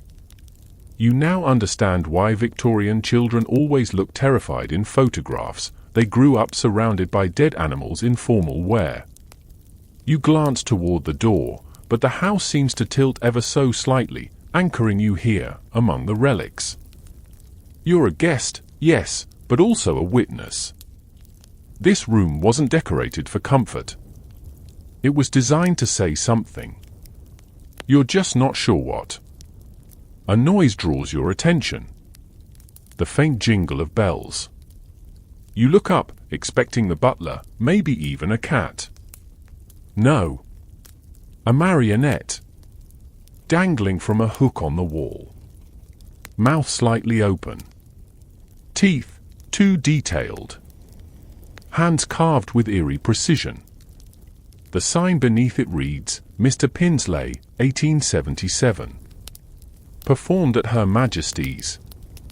You immediately decide to never, Ever find out what Mr. Pinsley did on stage?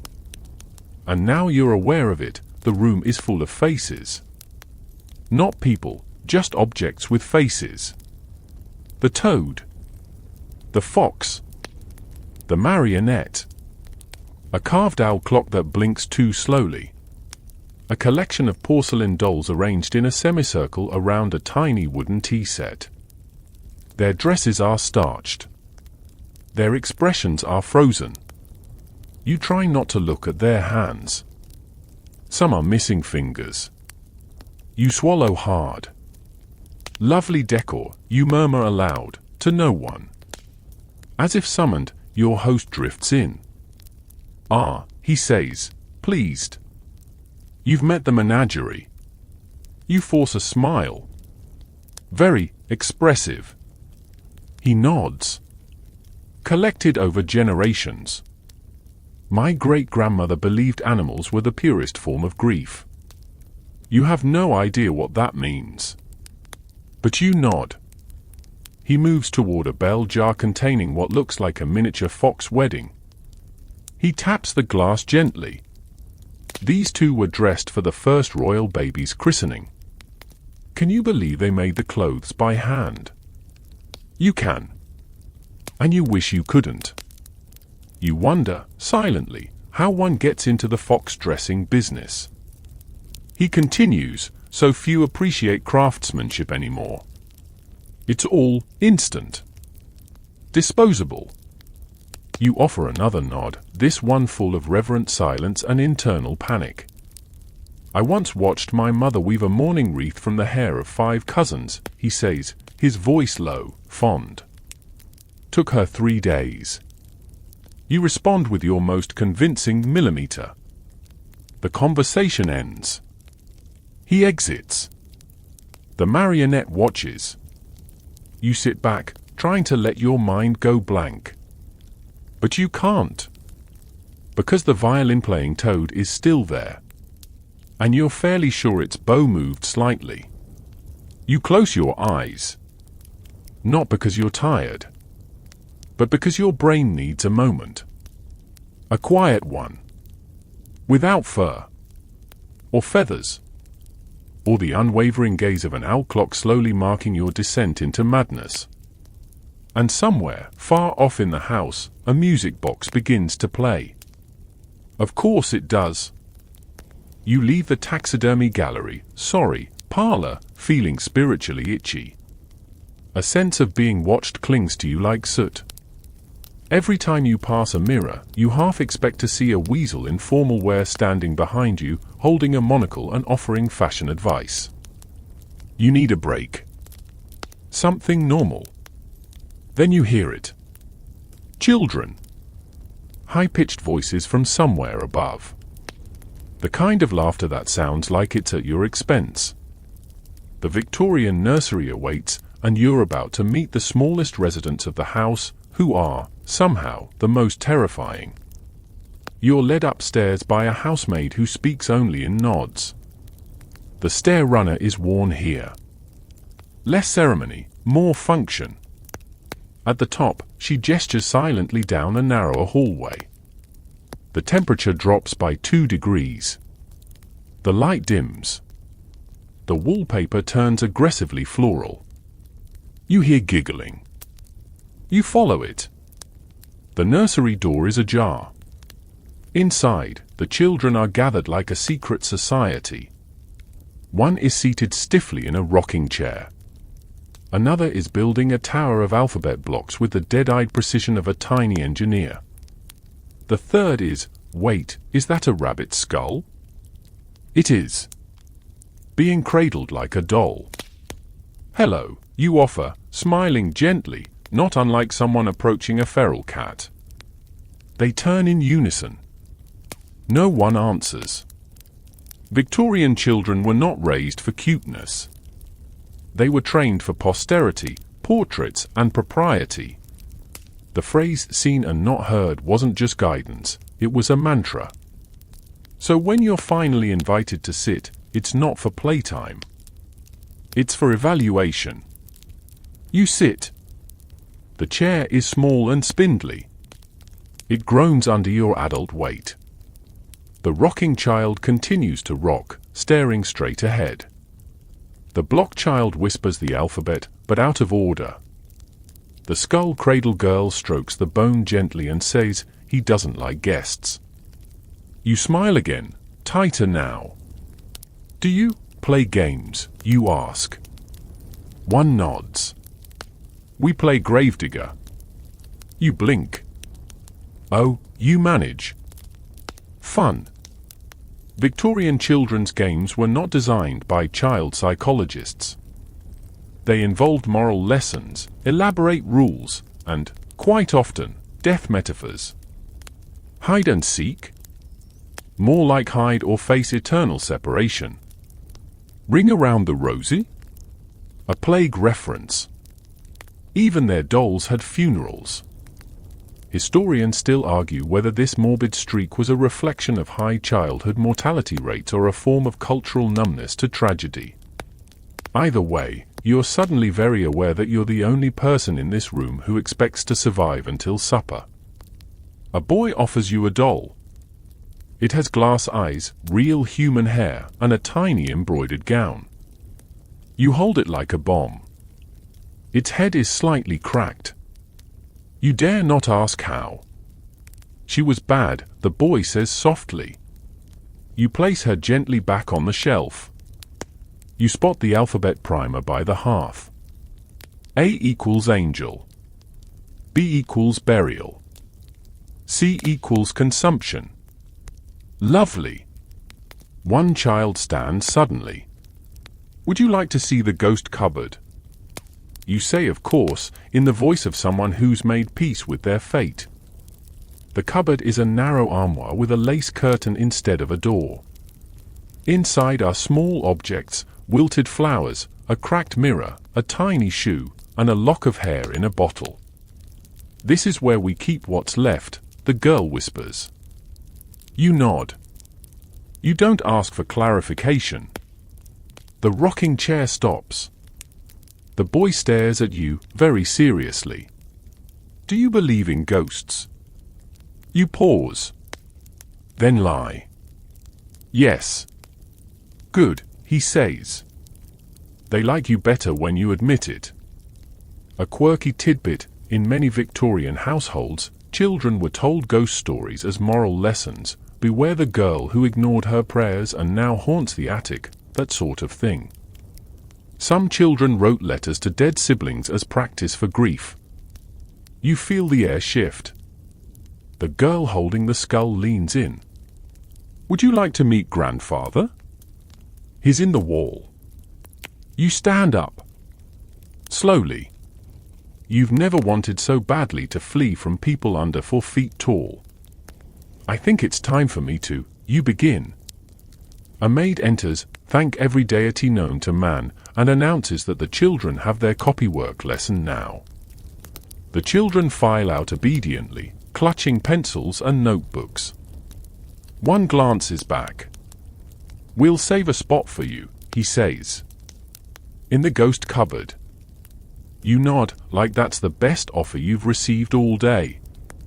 Once the door closes, you exhale so sharply you nearly faint. You sit in the hall, facing wallpaper that looks like it was designed by someone deeply in love with thistles. You reflect. You thought the kids would be a break. A bit of lightness. Some fun. But Victorian children are not whimsical sprites. They are tiny adults with rigid backs and morbid hobbies. Their lives are tightly scheduled, emotion-regulated, and overseen by nannies stricter than prison wardens. And what's worse? They've adapted to it. You hear a giggle behind the wall. Nope. You're done with the nursery. You stand, adjusting your cravat, and begin your descent back to the land of the living. Assuming that's still where you are. You descend the stairs with a newly acquired sense of unease. Not fear, exactly, more like the brittle, buzzing anxiety that follows you after you've been told a ghost lives in a cupboard and a child handed you a skull like it was a scone. You try to brush it off. It's just pretend. Right? Right? You reach the main hallway again, the scent of furniture Polish and social pressure thick in the air. For a moment, you think maybe you'll be allowed to rest. Just sit quietly. Maybe even, dare you hope, breathe with your mouth open. But then it happens. You make a mistake. It's small. Barely noticeable, to a modern eye. You ask a question. Harmless, curious, and entirely natural in tone. How long has your family lived here? Your host, mid-turn, stops. His hand rests on the newel post. The air stills, like someone just slapped a cardinal at Easter brunch. He turns slowly. We do not discuss lineage so openly, he says. Not unkindly, but with the smile of someone who's just added your name to a list titled Regrettable Guests. You've done it. You've committed a social sin. Victorian life isn't just uncomfortable because of corsets or coal dust or the fact that your average medicine could legally be labeled pre-death. It's because you are expected to know the rules without being told. You're navigating a social minefield armed with only your instincts and the growing realization that those instincts were born in the Wi-Fi era. Historians still argue whether the labyrinthine etiquette of the Victorian upper class served to maintain order, or simply to exclude everyone who hadn't memorized an entire book's worth of unspoken expectations. Either way, you've just detonated your first mine. Your host makes a recovery, of course. These people are trained in the art of the genteel pivot. He offers you a tour of the conservatory instead, and you accept, grateful to escape your crime scene. But the damage is done.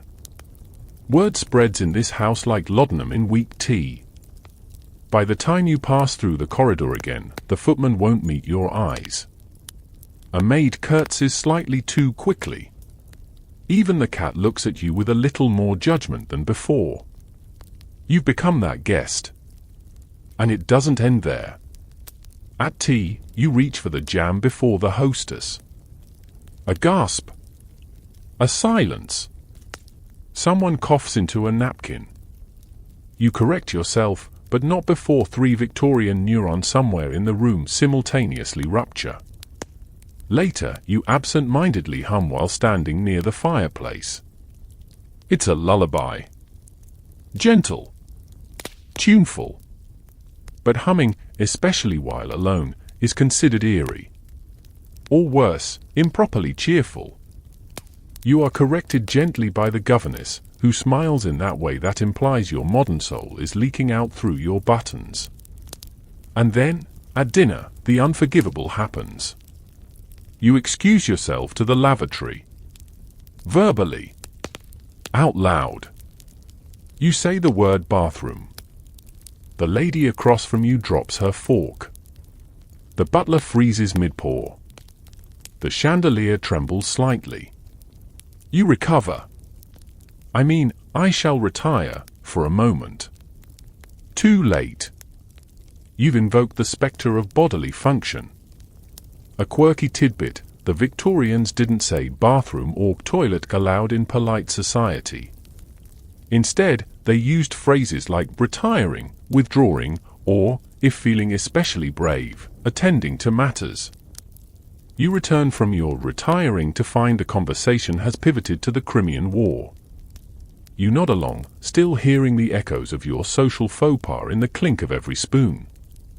From then on, you feel the ripple. You're seated slightly farther from the hearth. Your teacup arrives just a moment later than everyone else's. You're asked fewer questions. You become the background character in your own timeline. Your social death is not swift. It is slow. Lingering. Like a moral cough. And you realize, with stomach-dropping clarity, that this is what Victorian life is, a constant audition for acceptance. You do not get second chances. There's no bouncing back from a misused spoon. No charm strong enough to undo the word bathroom. Every action is a code. Every misstep, a scandal. Even your silence can be misread as haughtiness, or sadness, or indigestion. You remember a passage you read earlier in the parlor, a moral guidebook, written for young ladies. It said, one's presence must never burden the atmosphere. You are the atmosphere now, and it is thick with your blunders. You glance into the mirror in the hallway. You look tense, not regal, not composed, just clenched and confused and covered in decorative shame.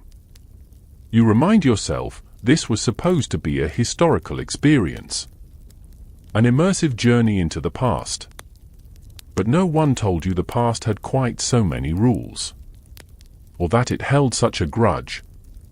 You breathe, smile, straighten your spine, re-enter the drawing room like nothing happened, and trip over the antimacassar.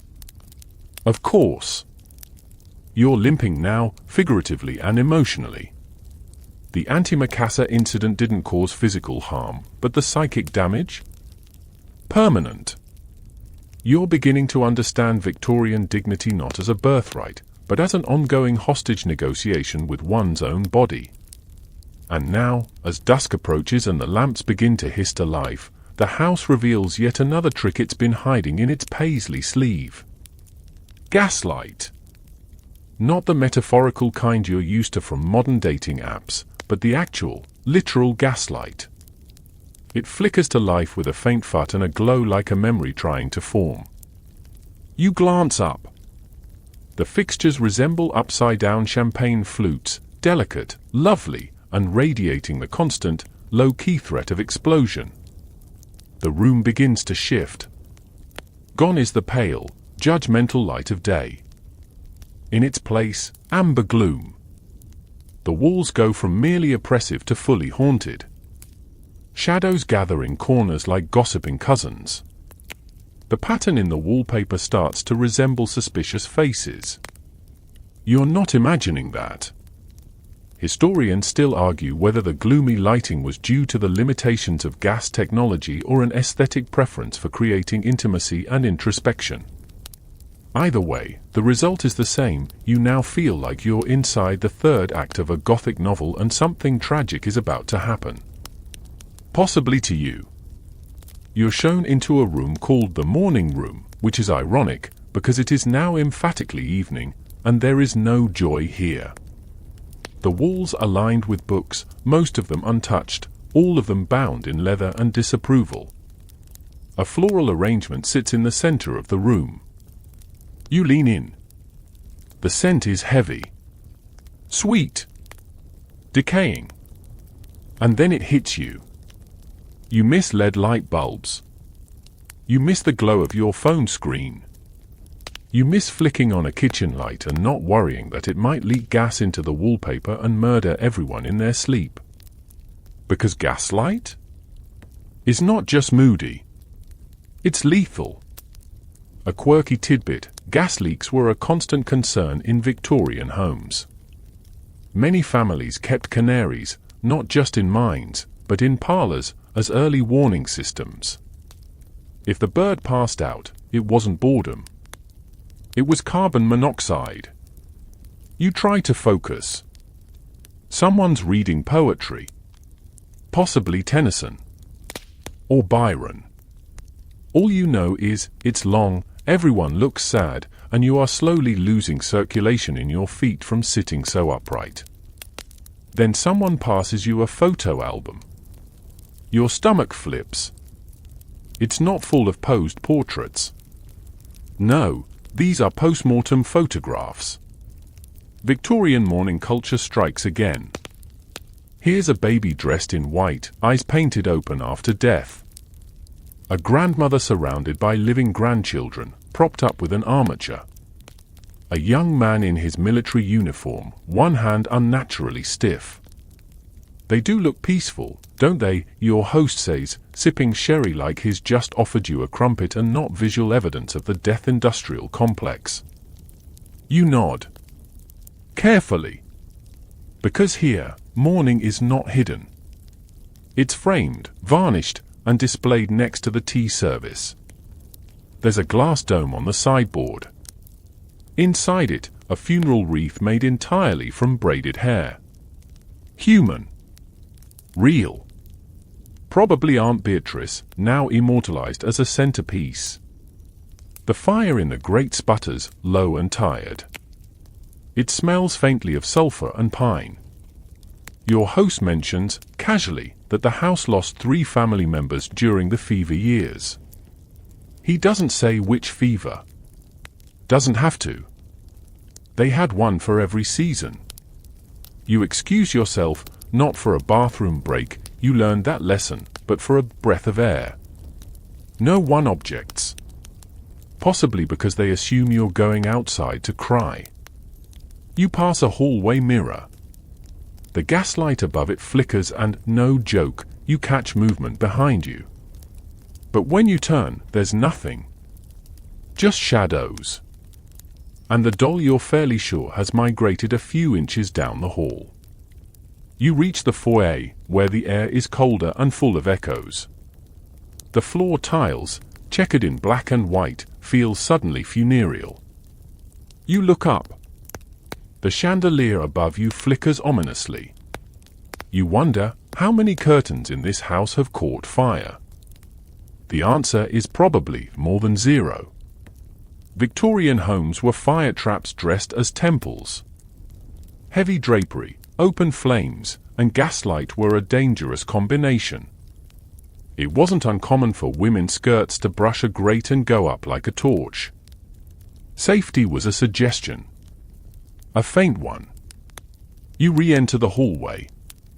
The air feels tighter now. The house is closing in. Not maliciously, just through sheer architecture. Everything is carved, layered, embroidered, flammable. Even the silence feels upholstered. And then you hear the piano. Soft. Off-key.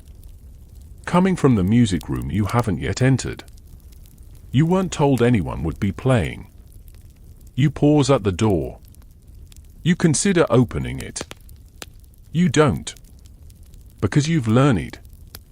In this house, things are rarely what they seem.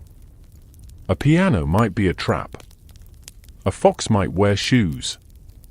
A lamp might kill you. And that's before we get to the actual ghosts. You back away. Down the corridor, someone is lighting more sconces. The hallway glows, golden and untrustworthy. And as you return to the sitting room, where the poetry has reached its tragic climax and everyone is staring solemnly into the fire, you think, if gaslight is the best this house has to offer, you might not survive candlelight. You return to your room just after sunset, trailing the scent of gaslight and philosophical doom. The corridors behind you glow with a dim orange hue, flickering like nervous candlelight trying to remember its lines. The walls creak softly, the house settling, or maybe sighing with disappointment. It's hard to tell. All you want is a moment alone, a real, honest, no lace-involved moment to cleanse yourself of the emotional smog of the drawing room. Your fingers itch to wash your face, brush your teeth, run a hot shower. But this is a Victorian house. So obviously, hygiene is about to betray you. You enter the bedroom. A maid has laid out your evening clothes, slippers you'd mistake for doilies, a nightshirt longer than your modern attention span, and a cap so pointy it's practically accusatory. On the washstand sits a ceramic basin and pitcher. White. Ornate. Innocent. You approach. You lift the pitcher. Slosh it slightly. Cold. Of course it's cold. You pour a bit into the bowl. It splashes with the enthusiasm of a puddle in a graveyard. You brace yourself. Dip your fingers in. Rub them together. It's not refreshing. It's regret. You glance around, hoping for something more promising. There's soap. A bar of it, pale yellow and crumbling at the corners. You pick it up, sniff it cautiously. It smells faintly of lye and lemon, and possibly fainting couches. You lather it between your hands. It doesn't lather so much as resist transformation. You rub your face. The soap bites back. Victorian hygiene wasn't about comfort. It was about discipline. You weren't meant to feel good after washing. You were meant to feel obedient. Historians still argue whether this stemmed from religious guilt or a misunderstanding of germs. After all, the germ theory of disease wasn't widely accepted until later in the 19th century. Before that, people thought bad smells were the enemy. And this soap? It smells like it's seen things. You rinse your face with more cold water. Your skin contracts. Your spirit shrivels. You move to clean your teeth. You locate the brush, if you can call it that. It's more of a broom for your gums, with coarse or bristles and a handle that splinters just from looking at it too hard. You pick up the tooth powder. It's in a tin. You unscrew the lid. It's chalky, greyish-white, and smells faintly of cloves and talc. You dip the brush in, tap it against the side, and begin the ritual. It is, in a word, horrible. The bristles scrape your enamel with the subtlety of sandpaper. The powder foams like baking soda and antique sadness. Your mouth tastes like someone's pantry exploded in 1822. You spit into the bowl. There is no running water. There is no toothbrush holder. There is only a damp towel that may have dried 8 guests ago. You step back, eyes watering. Then, you notice something in the corner. The sponge. It's hanging from a hook, stiff and sun-stained. It has that unfortunate look of being both organic and indestructible. That's your bathing tool. Not a loofah. Not a washcloth. A sea sponge, once alive, now your scrubby tormentor. A quirky tidbit, Victorians believed in sponge baths, often referred to as a good rub down, as a daily cleansing practice. Full baths were rare and seen as luxuries or medical events. If you were lucky, you'd get one per week. On Saturday. With reused water. Heated by coal. You steel yourself. You pour more cold water into the bowl, soak the sponge, and press it to your chest. It slaps like a dead fish. You gasp. It smells not fresh. You scrub. Lightly. Desperately. The sponge disintegrates slightly, leaving behind particles of what might once have been coral. You try not to think about it. You clean your armpits. Your neck. You skip your knees. They've suffered enough. Your body is now both cleaner and sadder. You consider your hair. There's a comb on the dresser. It looks hand-carved and haunted. There's also a bottle labeled Macassar oil. You pick it up. Open the stopper. It smells like a Victorian tried to bottle masculinity and achieved linseed, sandalwood, and disappointment. You put 1 drop on your hand. Rub it into your hair. Mistake. Your scalp becomes a slippery oil slick in seconds. Your hair, once passable, is now glossy in the bad way. You glance at the mirror. You look like you're preparing to audition for a Shakespearean villain who also owns a funeral parlor. You sit down heavily on the edge of the bed, feeling greased, frozen, and betrayed by a sponge. Then you spot it. The chamber pot. Under the bed. Waiting. White porcelain. Gold trim. Mocking you. You have to go. You really have to go. You pull it out. Set it down. Look away. Try to make peace with your life choices. There is no lock on the door. There is no plumbing. There is only trust and the thin mercy of curtains. You do what must be done. And then, as per protocol, you cover it with its little embroidered lid. Yes. It has a lid. With fringe. There's no toilet paper, obviously. There are cloth squares. You use one. Immediately feel like you've offended a distant ancestor. You climb into bed. The sheets are crisp. Too crisp. Starched to the point of feeling laminated. The mattress is stuffed with straw, possibly hay, and probably bad memories. The blanket is heavy, a wool monstrosity that could smother guilt out of a vicar.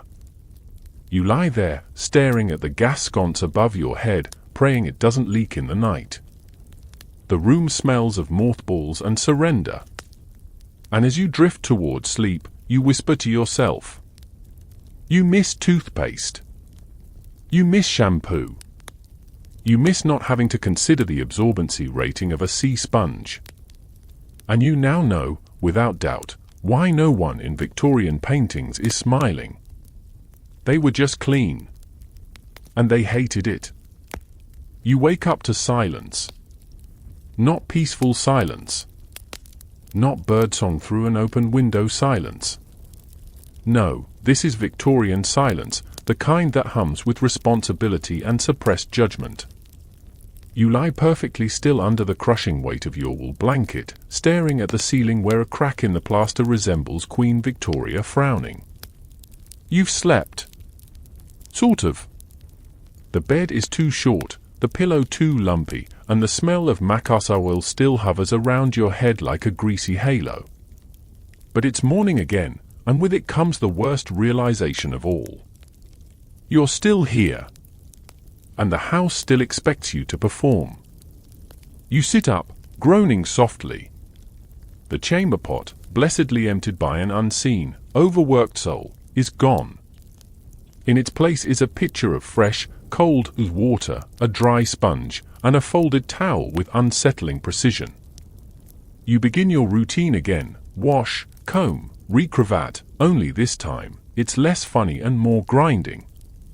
This isn't novelty anymore. This is the grind of Victorian life. And you are very much stuck in it. You get dressed, pulling on your layers like you're putting on armor for battle. If you're wearing a corset again, it fights you harder than yesterday. Your fingers fumble with buttons. Your shirt cuff won't align. Your collar pin draws blood. It's only 8 a.m. You open the bedroom door and immediately step aside. A maid passes with a stack of linens. She nods. Her eyes are glazed. Behind her, a boy, 12, maybe, pushes a coal scuttle larger than his torso. He's sweating. Already. You glance down. His shoes have holes. The upper floors are humming. Not with life, but with labor.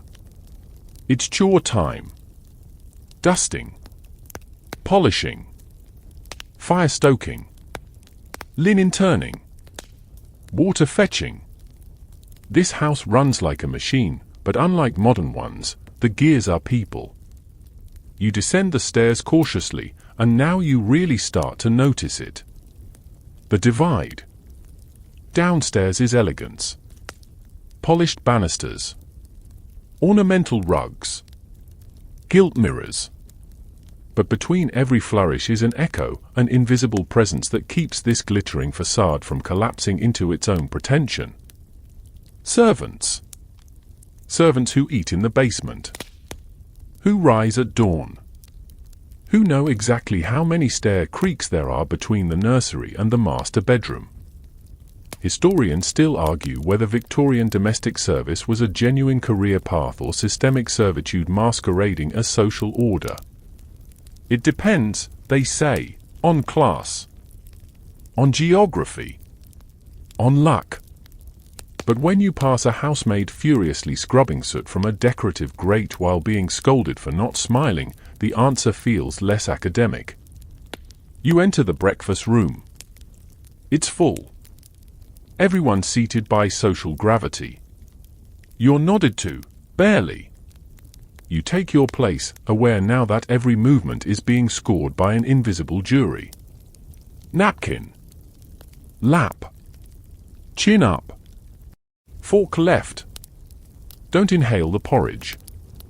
You lift your teacup. It rattles slightly on the saucer. A footman glides forward and steadies it.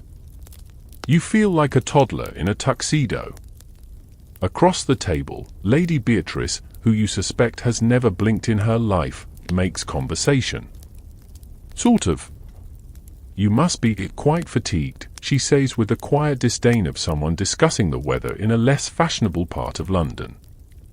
You smile. A bit of a long night, yes. Her nose wrinkles. Do you keep late hours?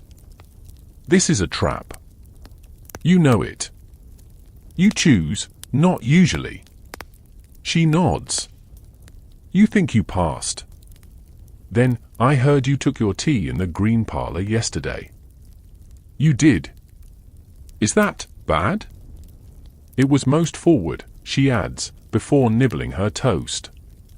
You are done. You finish your tea, mostly for moral support. The servants refill your cup before you ask, which should feel magical, but now feels like surveillance. Later, in the morning room, you are asked to write a letter. A note of thanks, someone says. There's paper. A quill. A bottle of ink. You haven't written anything by hand in years, let alone in cursive. You draft 5 versions before one survives the journey from dear host to yours respectfully without blots, smudges, or mild profanity.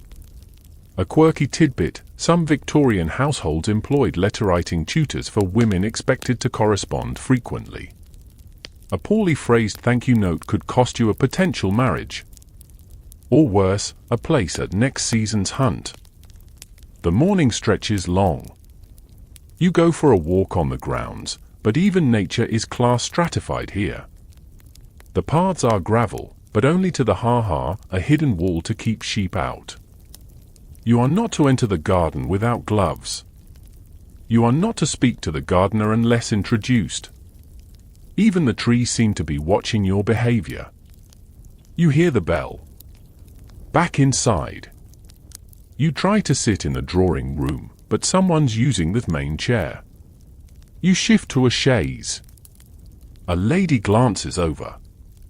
That's where grandfather used to sit. You shift again. The footstool creaks. You are, yet again, too alive for this furniture. By mid-afternoon, you have blundered into yet another class-based error. You attempted to clear your own teacup. There is a sound, a collective inhale, followed by a butler's silent arrival. He takes the cup from your trembling hands with the delicacy of someone defusing a bomb. You needn't do that, he says quietly, before retreating. You are not being helpful. You are being unclassed. Your every instinct, politeness, independence, self-service, is being interpreted as either vulgar or unstable. This is upstairs, downstairs, and you are dangling on the banister in between, with no safety net. And you finally, truly, realize. In this house, you belong nowhere. Dinner is coming. You can feel it in the air, thick with roasted meat, wax Polish, and the subtle dread of having to choose the right fork. Again. But this time, it's not just about eating. It's a ritual. A trial. A multi-course ballet where everyone smiles and nods while quietly judging your butter application technique. You're ushered back to your room, where a maid has laid out your formal wear. And by formal, we mean fabric that could double as light armor. Layers. Silk. Tight collars. Hooks in places where zippers now live peacefully. You dress with slow horror. If you're wearing a corset, it's tighter tonight, because dinner is where you show off both posture and intestinal fortitude. If you're in a suit, it has more buttons than any modern device should be allowed. The shoes? Glossy, pinched, unforgiving. You glance at yourself in the mirror. You look magnificent. You feel like a tightly wrapped sausage with seasonal anxiety. The gong sounds. Not a bell. A gong. Deep and resonant, like it's summoning you to meet your destiny. Or your doom. You descend the stairs and enter the dining room, now transformed. Crystal gleams under gaslight, silverware sparkles with warning, and the long table stretches like a test track for table manners. You take your seat. The wrong one. A butler appears silently and gestures, one chair over. You shift. Too loudly. The chair scrapes. Someone coughs. You apologize. To the chair. Great start. Once seated correctly, you fold your napkin in your lap with the solemnity of a monk folding a sacred relic.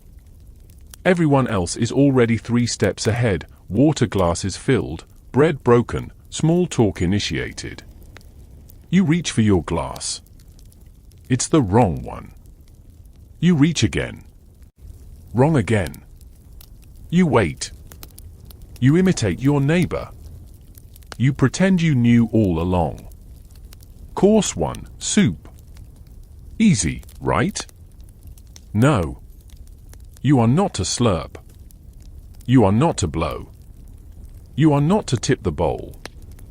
You must dip the spoon away from you or away, and sip quietly, with the grace of a butterfly sipping dew. You spill a drop. You die inside. Course 2, fish. A fish fork appears. You didn't know that was a thing. Now it's here, and you're wielding it like a pirate unsure of which direction to aim. There's also a fish knife, wide, flat, useless. You try to flake your portion gently. It slides. It splashes. The hostess sees. Her eyebrow arches like a bridge to your undoing. Course 3, something gelid. You're not sure what it is. Meat? Vegetable? Dessert? It jiggles threateningly. You stab it. It recoils. You chase it around your plate with grim determination. Eventually, it yields.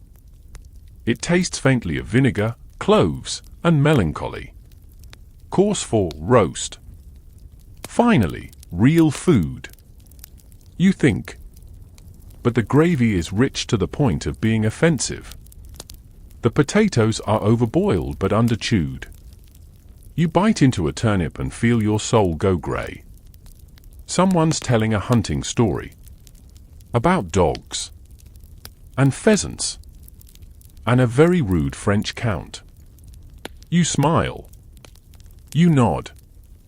You do not contribute, because your only hunting story involves trying to find almond milk at midnight.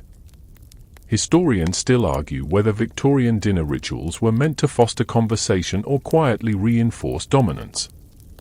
Either way, you feel very much like the latter is winning. Course 5, pudding. Not dessert. Pudding. Which might be meat-based. Or suet-based. Or filled with raisins soaked in betrayal. You get a slice of something brown. Dense. Heavy. Possibly sentient. You eat it. You pretend to like it. Everyone pretends to believe you. Course 6, cheese. You're barely hanging on, but here it is, a trolley of cheeses older than most of your passwords. You take a slice. It crumbles. It smells like punishment.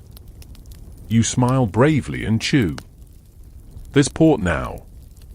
You are not to hold the glass by the bowl. You are not to toast unless prompted.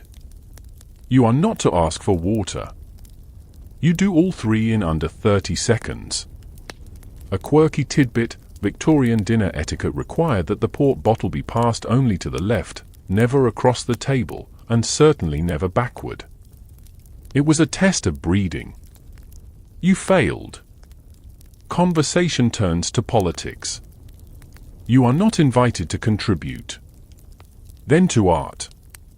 You offer, "I quite like Turner." The table pauses. He's very atmospheric. Someone says, like it's an insult. You decide not to bring up Monet. Then, as if you haven't already suffered enough, the game course arrives. Game. As in, wild bird. Or rabbit. Or something that once moved fast and now rests, roasted and staring at you with a vague memory of flight. Your fork hits buckshot. You pretend it didn't. You chew carefully, aware that dentistry is a luxury you won't survive long enough to enjoy. Finally, at last, dessert arrives. It's syllabub. You have no idea what syllabub is. It tastes like whipped cream that's had a bad week. You eat it anyway. You've come this far. The meal ends with coffee, served in impossibly small cups that somehow still manage to scald your tongue. You dab your mouth with your napkin. You do not wipe. You do not blot. You dab. Your host stands. Everyone stands. The men retreat to the smoking room. The women to the drawing room. You are left hovering in the hall, unsure of your destination, your identity, your entire relationship to cutlery. You end up outside, on the steps, breathing cool night air that smells faintly of lavender, cigar smoke, and existential collapse. You did it. You survived a Victorian dinner. And you never want to eat again. You're still outside, gulping night air like someone who's just escaped a very slow, very formal drowning. Behind you, the house glows softly with gaslight and social hierarchy. You can hear voices drifting from the open drawing room window, low, polite, and thoroughly uninterested in your continued existence. You don't go back in. Not yet. You pace a little. The gravel crunches under your boots. Somewhere, an owl hoots, probably judging you. And then the butler appears. Silently, as usual. The lady requests your presence in the blue parlor. You nod, confused. Blue parlor? There are more parlors? He nods. There is to be a séance. You blink. I'm sorry, a what now? A spiritual engagement, he says, as if this is both obvious and inarguably routine. You follow. Because of course there's a séance. Because this house isn't finished with you. Because this era, not content with starch, suffering, and spiritual constipation, wants to chat with the dead now. You're ushered into the blue parlor, which, yes, is very blue. The wallpaper, the curtains, the carpet, the upholstery, variations of indigo and navy, like the entire room is holding its breath. The gas lights have been dimmed. The only real illumination comes from a ring of candles set in the center of a round mahogany table. 8 chairs. 7 already occupied. You recognize a few faces: Lady Beatrice, the unblinking Miss Gwendolen, the embroidery sorceress, and a colonel who's allegedly retired but still refers to anyone under 30 as the youth. You are motioned to the empty chair between a woman who smells of violets and despair and a man who hasn't blinked since you entered. Your host stands, hands folded. We gather tonight to seek comfort, or clarity, from the beyond. You think about raising your hand. Then you don't. Victorian spiritualism was no fringe hobby. It was a full-blown movement. Séances, table rapping, spirit photography, all considered not only fashionable but a mark of intellectual and emotional depth. Historians still argue whether this fascination with the afterlife was a reaction to rampant death or just an elaborate way to grieve without therapy. Either way, tonight, you're a participant. The medium arrives. She's very small, very pale, possibly part fog. Her eyes are unnervingly blue and she speaks in a whisper you feel more than hear. The veil is thin, she intones. You don't know where to look, so you look at the table. Everyone joins hands. You do, too, grasping the cold fingers of violets and the calloused grip of not blinking man. Close your eyes, the medium breathes. And open your inner ear. You peek. No one else does. You close them again. The medium hums. Someone begins to breathe more loudly. A thump. Under the table. Sharp. Intentional. You nearly jump. Violet doesn't react. The medium speaks again. We call upon the spirit of Lord Aubrey D. The wind howls outside. You freeze. It's probably coincidence. Probably. She continues. Is there a message from beyond? Silence. Then a soft rap. Once. Twice. The medium gasps. Ah, she says. He is present. You try not to laugh. It comes out as a cough. Everyone squeezes hands slightly harder. You mustn't resist the energy, says not blinking man. I'm not. You mustn't, he repeats, intensely. Fine. You commit. The medium closes her eyes. There is unrest, she says slowly. He speaks of the guest. You freeze. No. Surely not.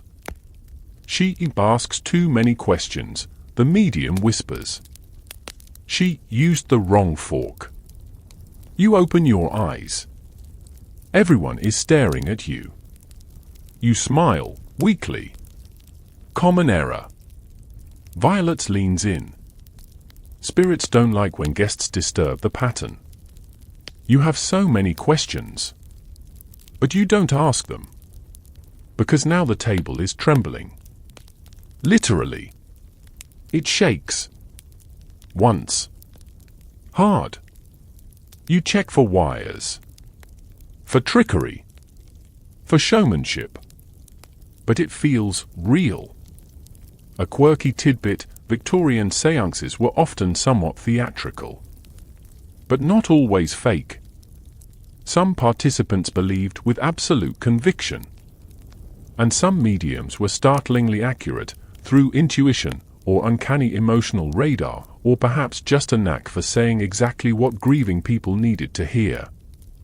The candle flames flicker. The medium inhales sharply. He says, someone moved the porcelain fox. Your stomach drops.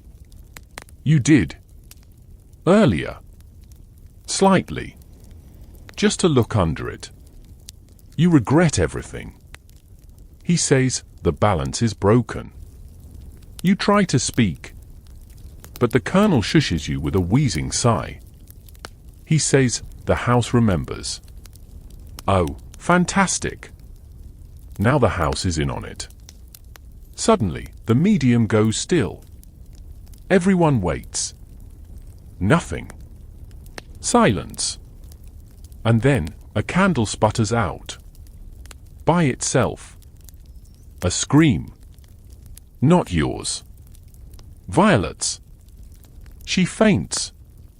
Or fakes it. Either way, she drops like a hand-embroidered napkin. The table jerks.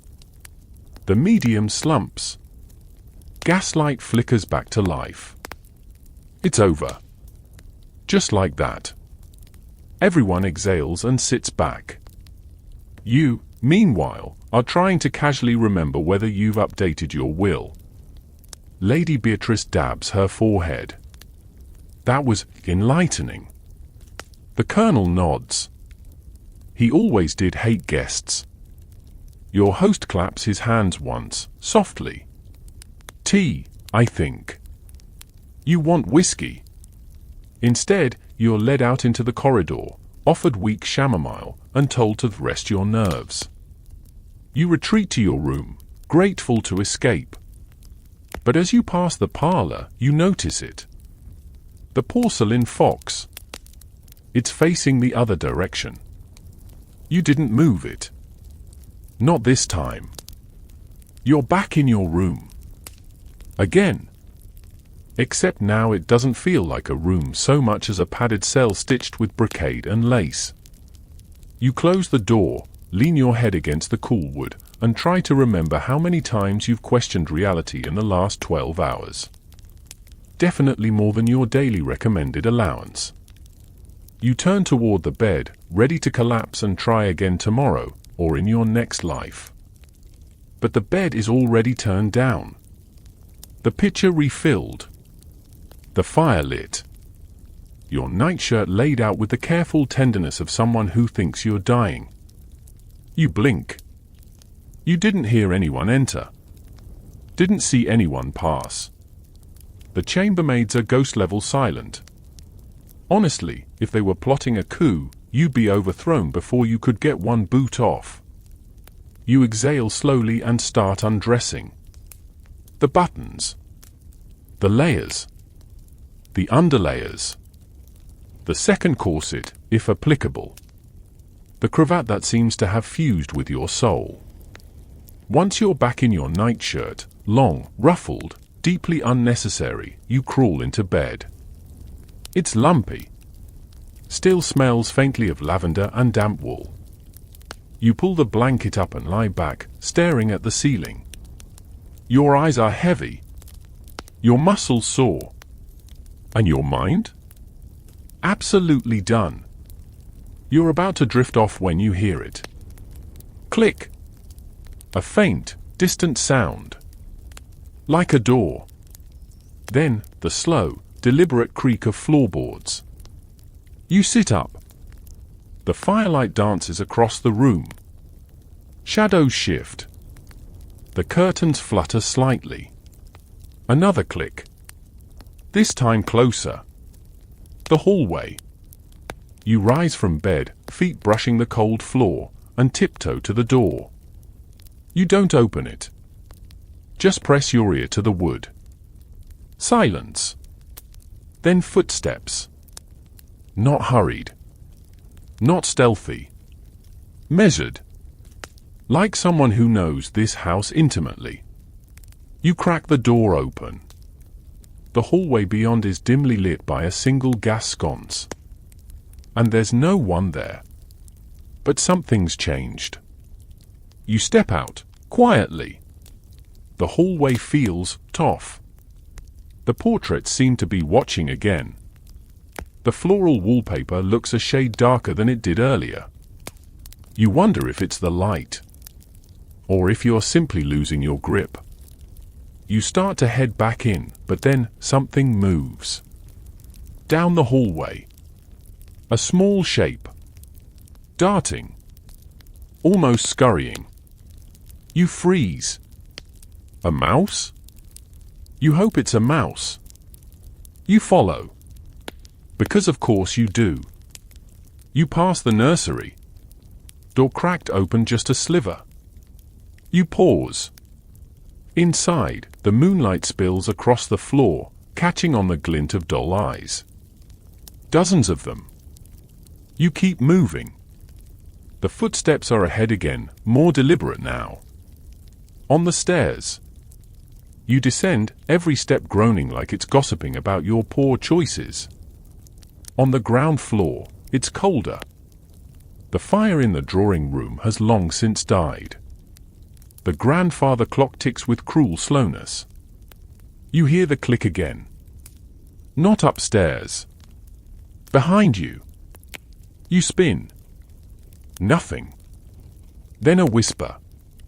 Your name. Spoken lightly. Almost amused. You bolt back to your room. You slam the door. You lock it, there's no lock. You wedge a chair against it. You climb back into bed, pull the blanket up to your chin, and stare at the ceiling with the intensity of someone trying to psychically command morning to arrive. A quirky tidbit: many Victorian homes were notorious for infestations, mice, rats, even bats. Floorboards hollowed by age and neglect echoed strangely. Add gaslight-induced hallucinations and stories of hauntings, and you had the perfect recipe for a midnight meltdown. You tell yourself it was nothing. Old pipes. Shifting wood. Your imagination. And yet, the fire flickers once. The chamber pot lid shifts slightly. Just enough to make a sound. And somewhere, distant, the faint clatter of something delicate falling off a shelf. You lie awake, listening, till every creak, every rattle, every breath you're not sure is yours. This bedroom, so fussy, so prim, so elaborately proper, suddenly feels like a stage. And you? You're the only living actor. You wake up, but not the way you're used to. Not slowly. Not with a gentle stretch and the hint of daylight. You wake like someone who's just remembered they left the stove on in another century. There's a sound. A persistent scratching. Not loud, but insistent. Scritch, scritch, pause, scritch. You lie perfectly still beneath the covers, heart pounding, eyes wide open in the dark. The fire has died out.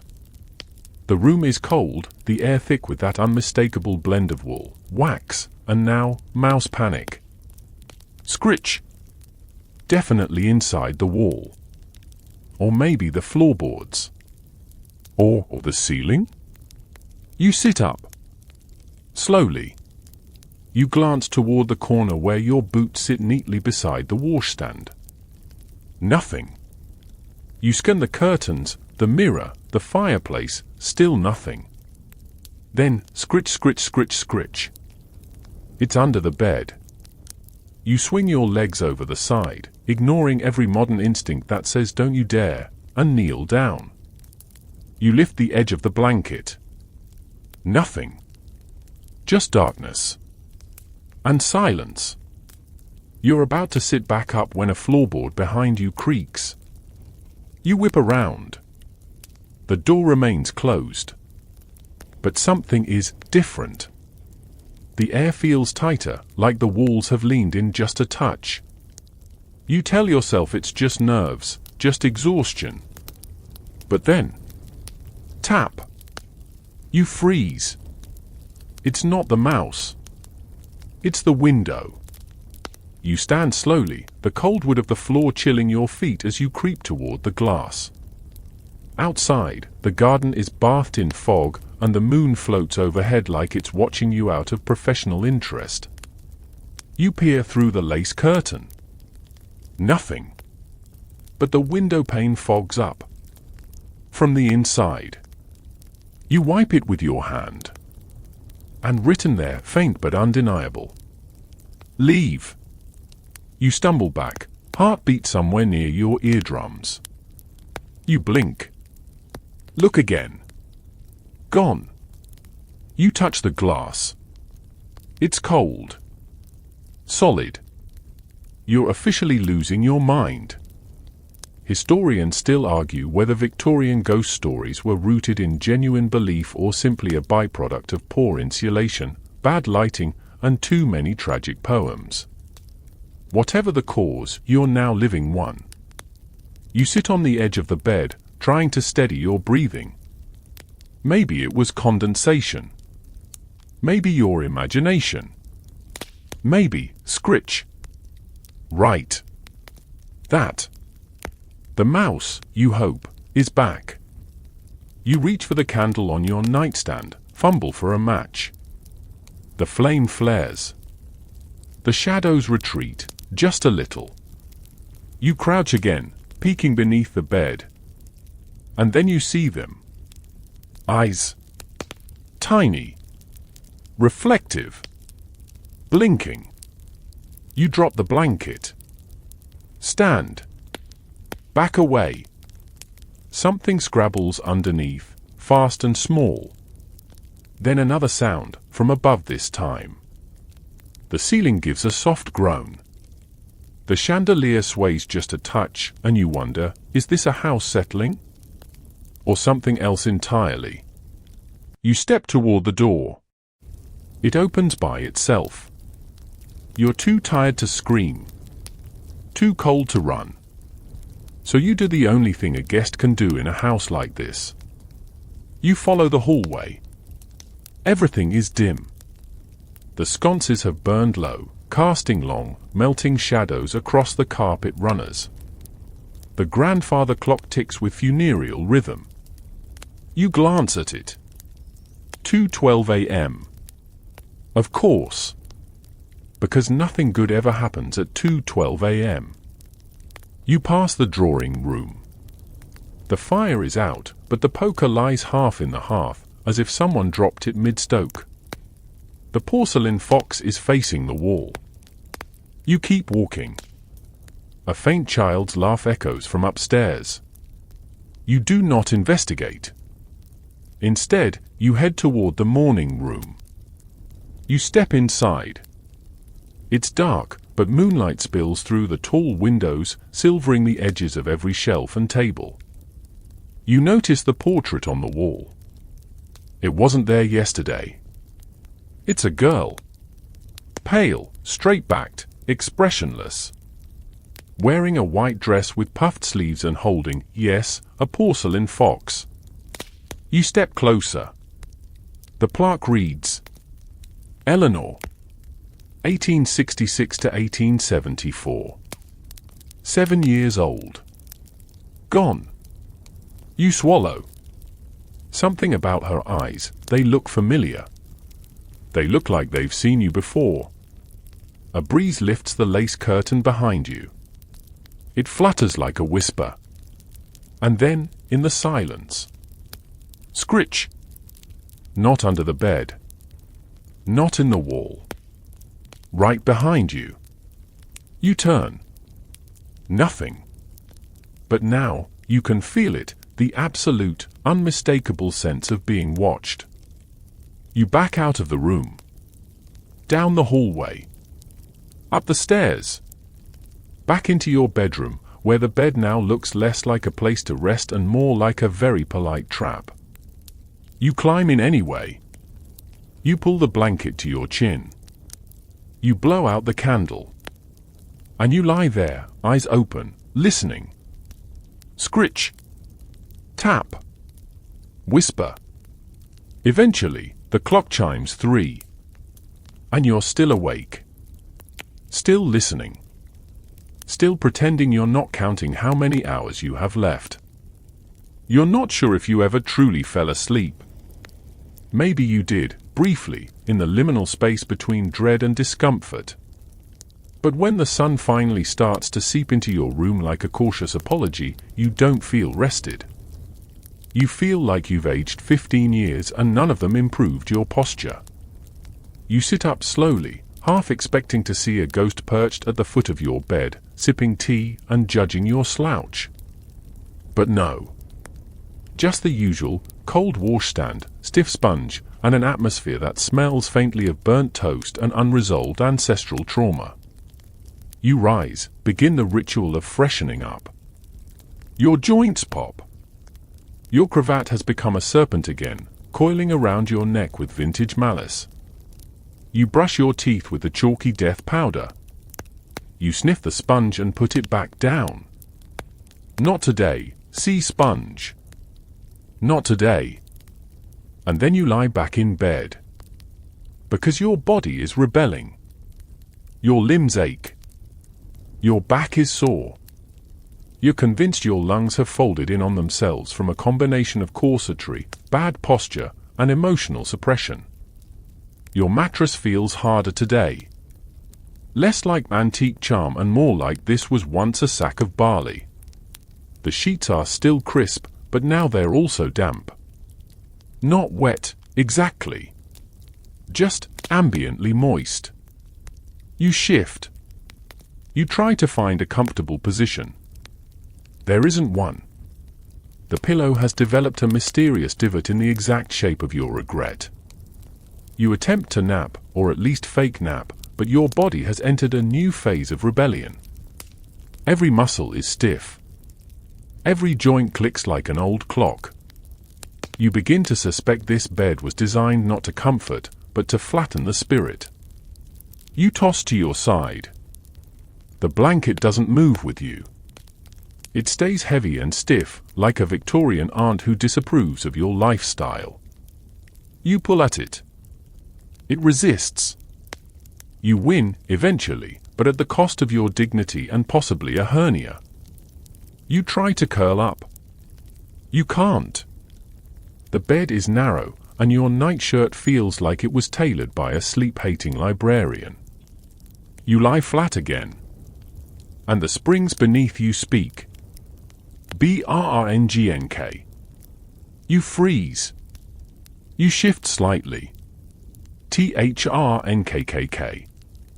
It's like sleeping on a choir of disgruntled trombones. Historians still argue whether Victorian mattresses, stuffed with horsehair, straw, or even corn husks, were a form of status symbol or simply a product of misguided optimism. Either way, they did not prioritize spinal health. You try to rise, but your body has begun its formal protest.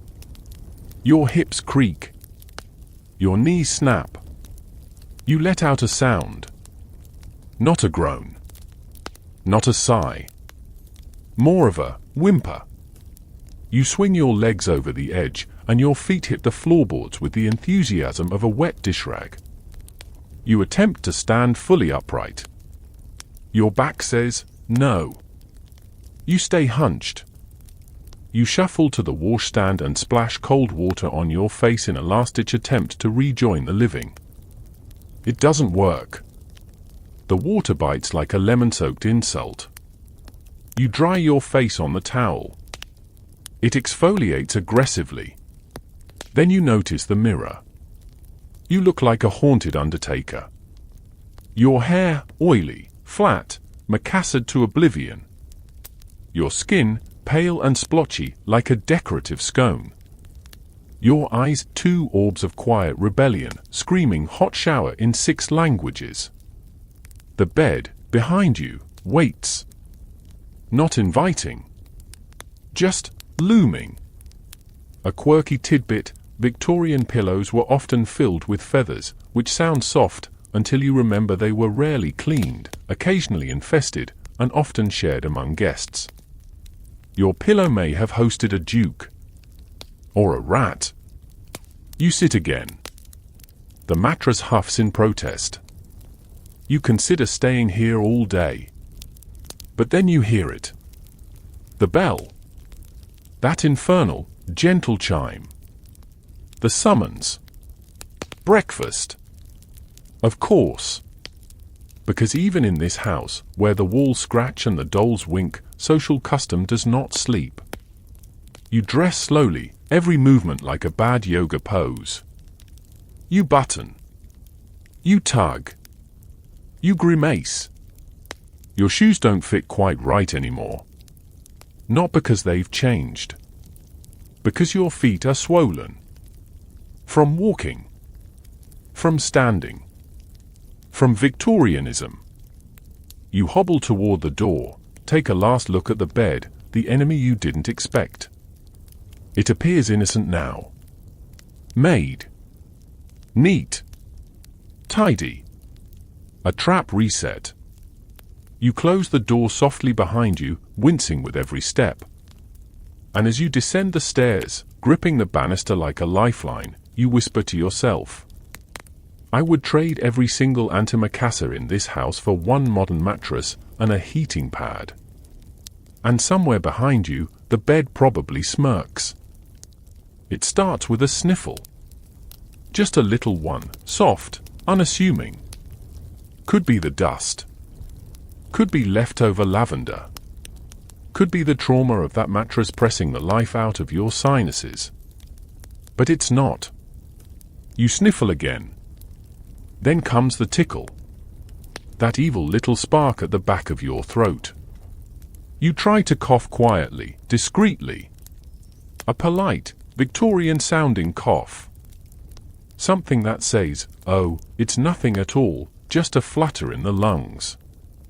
Too late. A maid hears.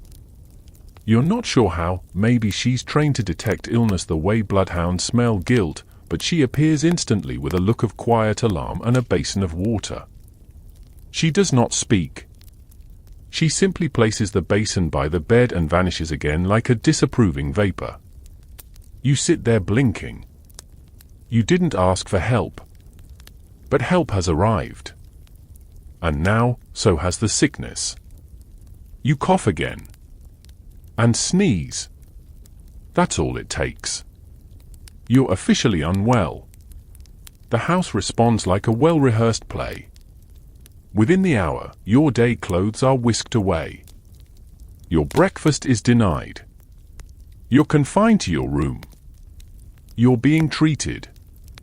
By midday, your head is pounding, your nose is stuffy, and you're swaddled in blankets so tightly you can't tell where you end and the bedding begins. Best not move, says the housekeeper, placing a cloth soaked in something acidic on your forehead. What is it, you ask? Vinegar and mustard. To draw the heat. You try not to scream. Victorian medicine was a delicate blend of witchcraft, guesswork, and well-intentioned poisoning. Your first treatment, a flannel wrap soaked in camphor oil. Then a hot drink with something that might be brandy. Might be mercury. You're too tired to ask. A doctor is summoned. He arrives in a carriage, wearing a black coat, pince-nez, and the energy of someone who enjoys delivering ominous diagnoses. He takes your pulse. Looks at your tongue. Tuts. Brain fever, he says, as if announcing the time. You blink. Just a chill, you mumble. He leans in, eyes twinkling. It always begins with a chill. You want to explain that in your time, people take antihistamines and rest. You want to say that fevers aren't always metaphysical trials. But he's already preparing a mustard plaster. Again. You lie still as it's applied to your chest. It burns like betrayal. Your throat is wrapped in red flannel. A basin is placed beside your bed. Your pillow is replaced with a firmer one to align the vapors. And worst of all, you are forbidden to read. Reading agitates the brain, the doctor says. And you're already on the verge. You are given no books. No cards. No conversation. Just soup. Watery, flavorless soup. And tea. Weak tea. You sip. You cough. You exist in a cloud of boredom and medicinal steam. Historians still argue whether the Victorian obsession with treating every minor cold like it was consumption came from genuine fear or just a love of being dramatically unwell. A slight cough could keep someone bedridden for a month, draped in lace and visited by anxious relatives. You begin to see why. Being sick is, somehow, the only way to rest in this house. When you're ill, no one asks you to sit properly. Or iron your gloves. Or use the fish fork. You just lie there, swaddled and silent, while people worry about your humors. You try to enjoy it. But your nose runs. You ask for a tissue. They hand you a lace handkerchief. It disintegrates after 2 sneezes. The maid brings broth. You ask what's in it. She says the mutton essence. You do not ask for clarification. You hear a voice in the hallway. Lady Beatrice. She says the word delicate and your name in the same sentence. You know this means she thinks you're weak. Or dying. Or probably both. You sneeze again. Violently. A thud sounds from behind the wardrobe. You freeze. Another sneeze. Another thud. You look at the maid. She hears it too. She doesn't react. You are clearly too ill to be taken seriously. A quirky tidbit: some Victorian families kept an entire room known as the sick room, decorated in calming colors with ample lace and low windows to encourage the idea of frailty. It was meant to be healing, but it often looked like a place where someone was about to be embalmed. You lie in bed, watching the flickering sconce, fever creeping in around the edges of your thoughts. Everything begins to shimmer. The wallpaper pattern starts to pulse. You close your eyes. When you open them, the room is filled with roses. Not real ones, fabric. Satin. Paper. They're on the nightstand. The windowsill. Piled on a tray beside you. You don't ask who brought them. Because maybe you imagined it. Maybe that's part of the fever. Maybe the house is mourning you already. The doctor returns. He brings a jar. This will help, he says. You look inside. It's brown. And pulsing slightly. What is it, you whisper? Laudanum, he says. Of course it is. You decline. He nods, but leaves the jar anyway. You sip more broth. You breathe through your mouth. You stare at the ceiling. And somewhere, beneath the floorboards, the mouse coughs. You've now been sick for 2 days, or maybe 3. Time has become syrupy, the hours stretching like old elastic. You lie in bed, floating in a sea of coughs, flannel, and soup, with only brief visits from silent maids and suspiciously warm drinks to remind you that the world outside your room still exists. The fever has settled into your bones like an opinionated houseguest. Your head aches. Your limbs feel made of iron. But worst of all, you're bored. The kind of bored that makes you question the texture of wallpaper. You've counted every rose on the curtains. Twice. You've memorized the creaks in the floorboards.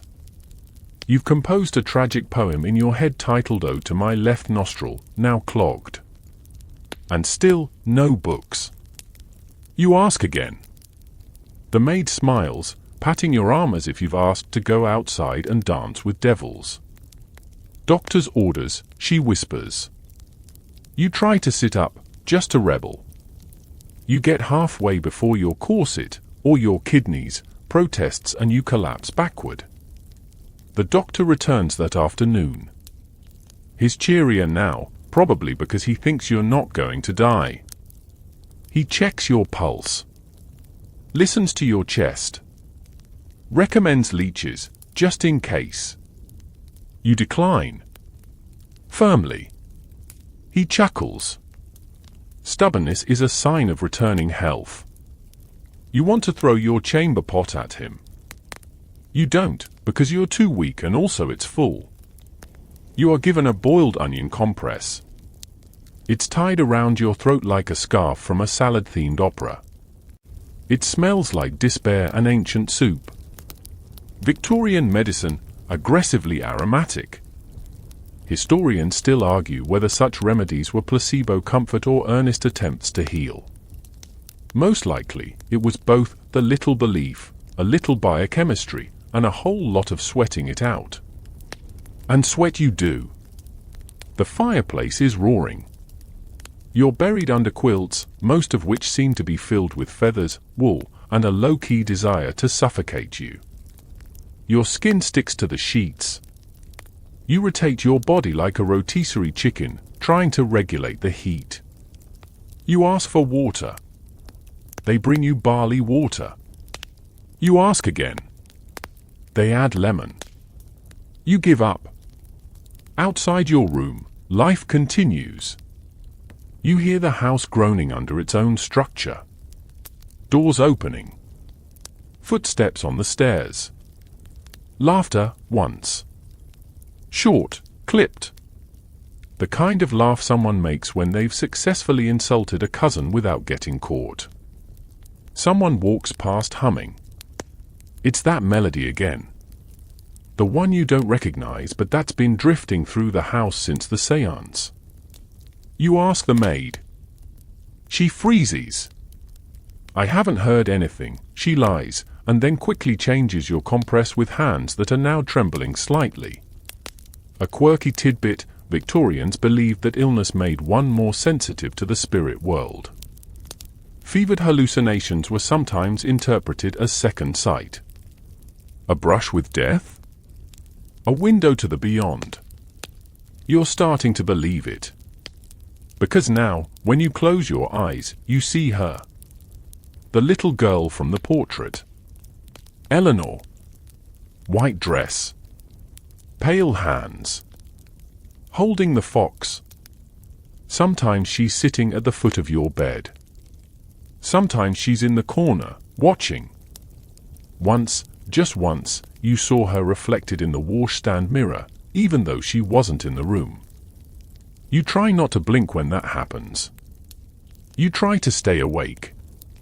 But the laudanum the doctor left on the nightstand is still there. The label faded. The bottle warm. You haven't touched it. You shouldn't. You might.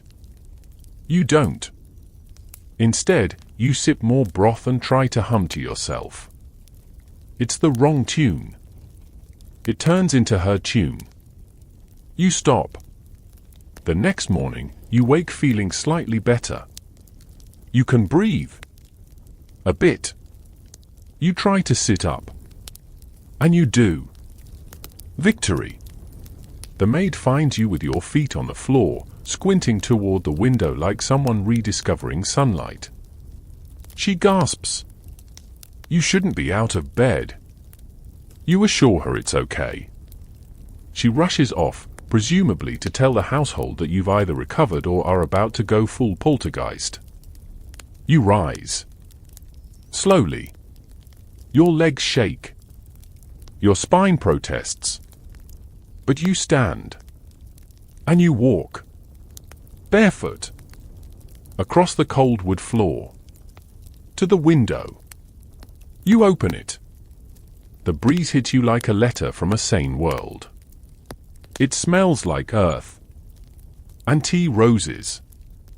And not onion. You breathe deeply and exhale for what feels like the first time in 3 days. And then, just as you're about to turn back to the room, you spot something. In the garden. Standing beside the fountain. A girl. White dress. Holding something small in her arms. A porcelain fox. She doesn't look up. She just slowly fades, like fog pulling back from glass. You shut the window. Lock it. Turn back toward the bed. You lie down. And sleep. For real this time. Because when your mind, body, and spirit have all been boiled like root vegetables in a haunted pot of soup, there's nothing left to do but rest. Even if ghosts are watching. When you finally wake again, the world feels different. Not better. Not entirely worse. Just softer. Like reality's been wrapped in gauze. Your fever has broken. Your breathing is clearer. The tightness behind your eyes has eased, and for the first time in days, your blanket feels more like comfort and less like a woolen threat.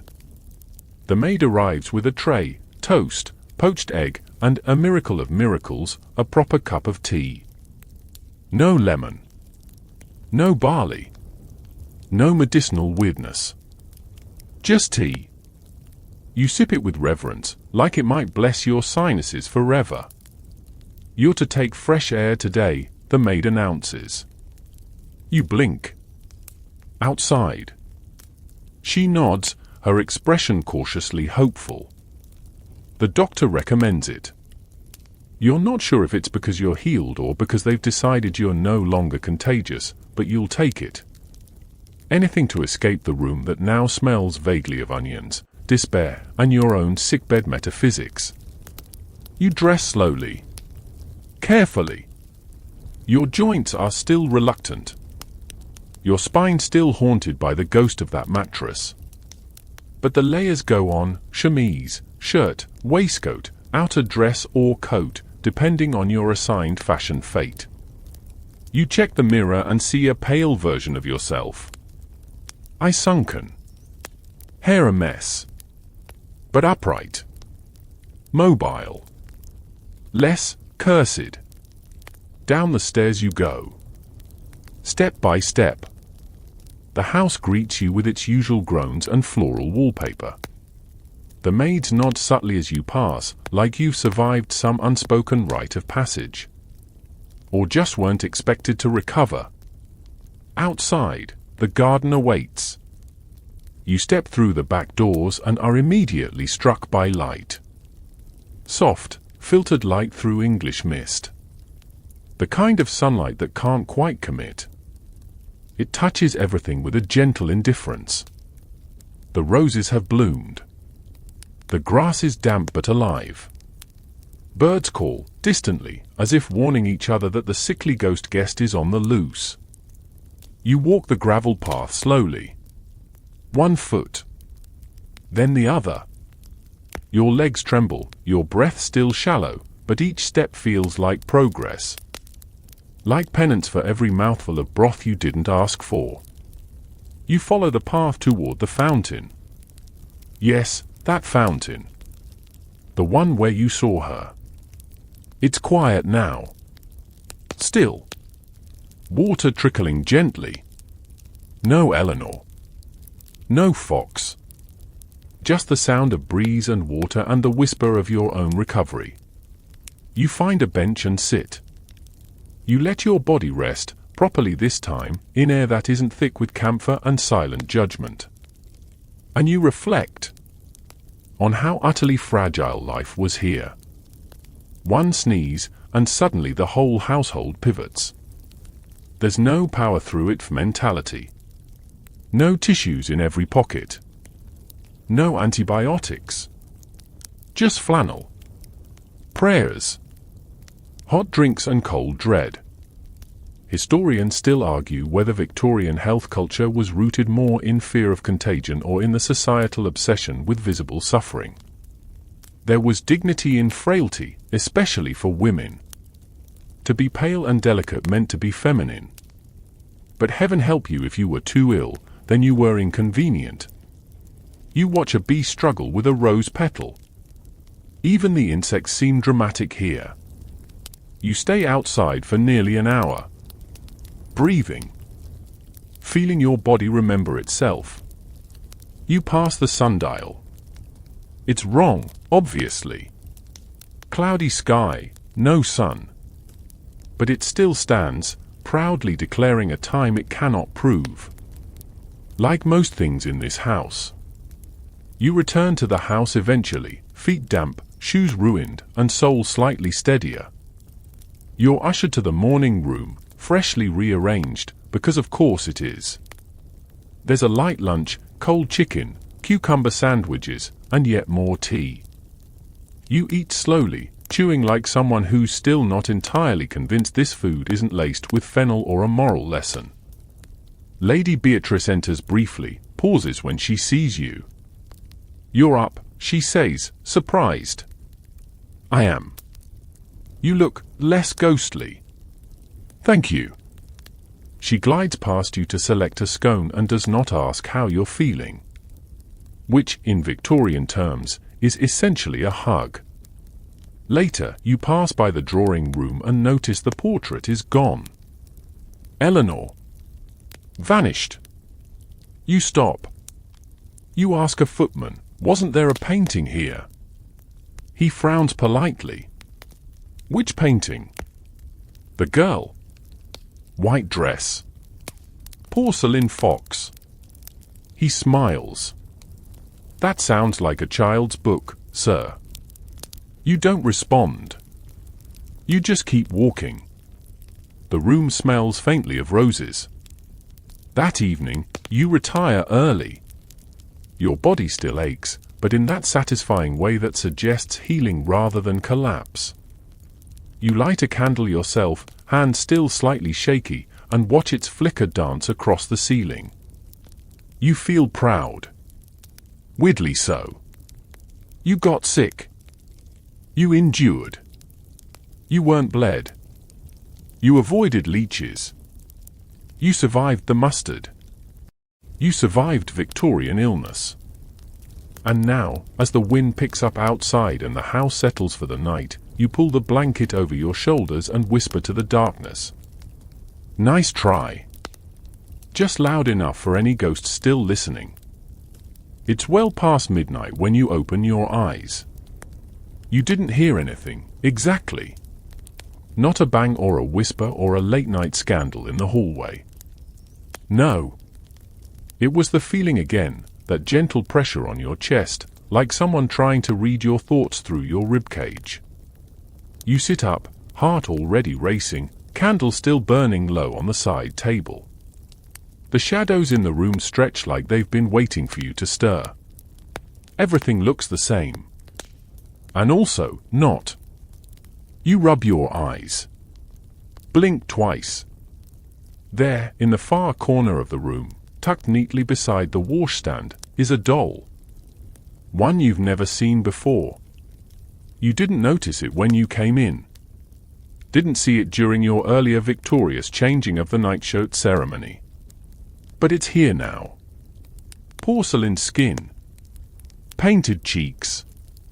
Fixed, glassy blue eyes. A white dress with puffed sleeves and lace trim. And tiny fingers holding something that gleams dully in the low light. A miniature fox. You swallow. You try not to blink. Not to look away. But you do. Just once. A heartbeat. And when you look again, the fox is gone.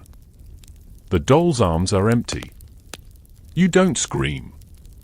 You're too tired, too broken, too deeply over the drama of this haunted IKEA showroom of a century. You just whisper, no. A breath. Nothing else. But the doll hears you. And she smiles. It's tiny. Barely a twitch in the porcelain. But it's there. You rise from bed slowly. The air is cold against your skin, your legs still heavy with the lingering weight of laudanum avoidance. You walk to the doll and crouch down, inspecting it. She's motionless again. Of course she is. You reach out. And the door creaks open on its own. You jump, knock over the wash basin in your panic. Water spills across the floor in a slick, echoing wave. The doll topples too. Her head hits the wood with a clink. Her eyes don't close. You step back, chest heaving. Footsteps. Someone's coming. You move to the doorway, heart pounding. No one's there. But you hear it. That damn music again. Soft. Faint. Childlike. A nursery rhyme? Or a lullaby? Hard to tell. You glance down the hallway, dimly lit, slightly crooked, and deeply uninviting. But the sound is getting louder. And you can't help it. You follow. Because it's late. Because you're a little broken. Because part of you needs to know whether this house is playing games, or something worse. You walk barefoot, step silent on the old wood. The wallpaper presses in from both sides. The portraits, now all inexplicably crooked, watch you with sideways glances. You pass the landing. The music stops. You reach the nursery. Door ajar. Of course it is. You nudge it open with your fingertips. The room is bathed in bluish moonlight. Rows of beds. Toys on shelves. The rocking horse. The tiny bookshelf. And in the center of the floor, the fox. Not the real one. Not the porcelain one. A child's toy. Roughly sewn, missing an eye, one ear flopped over like it's ashamed. You step forward. And then a giggle. Behind you. You turn. The hallway is empty. You turn back. The fox is gone. You inhale sharply, step back, and your foot hits something soft. The doll. She's on the floor. Behind you. Closer than she should be. Her head is tilted up now. Toward you. A quirky tidbit, Victorian dolls were often made from human hair. Real hair. Taken from the deceased or donated from living relatives. A keepsake, they called it. A remembrance. You now understand that creepy wasn't a modern invention, it just used to be sentimental. You back away slowly, heart in your throat, every nerve on edge. And then the bell rings. Not a chime. The servant bell. Sharp. Metallic. Unrelenting.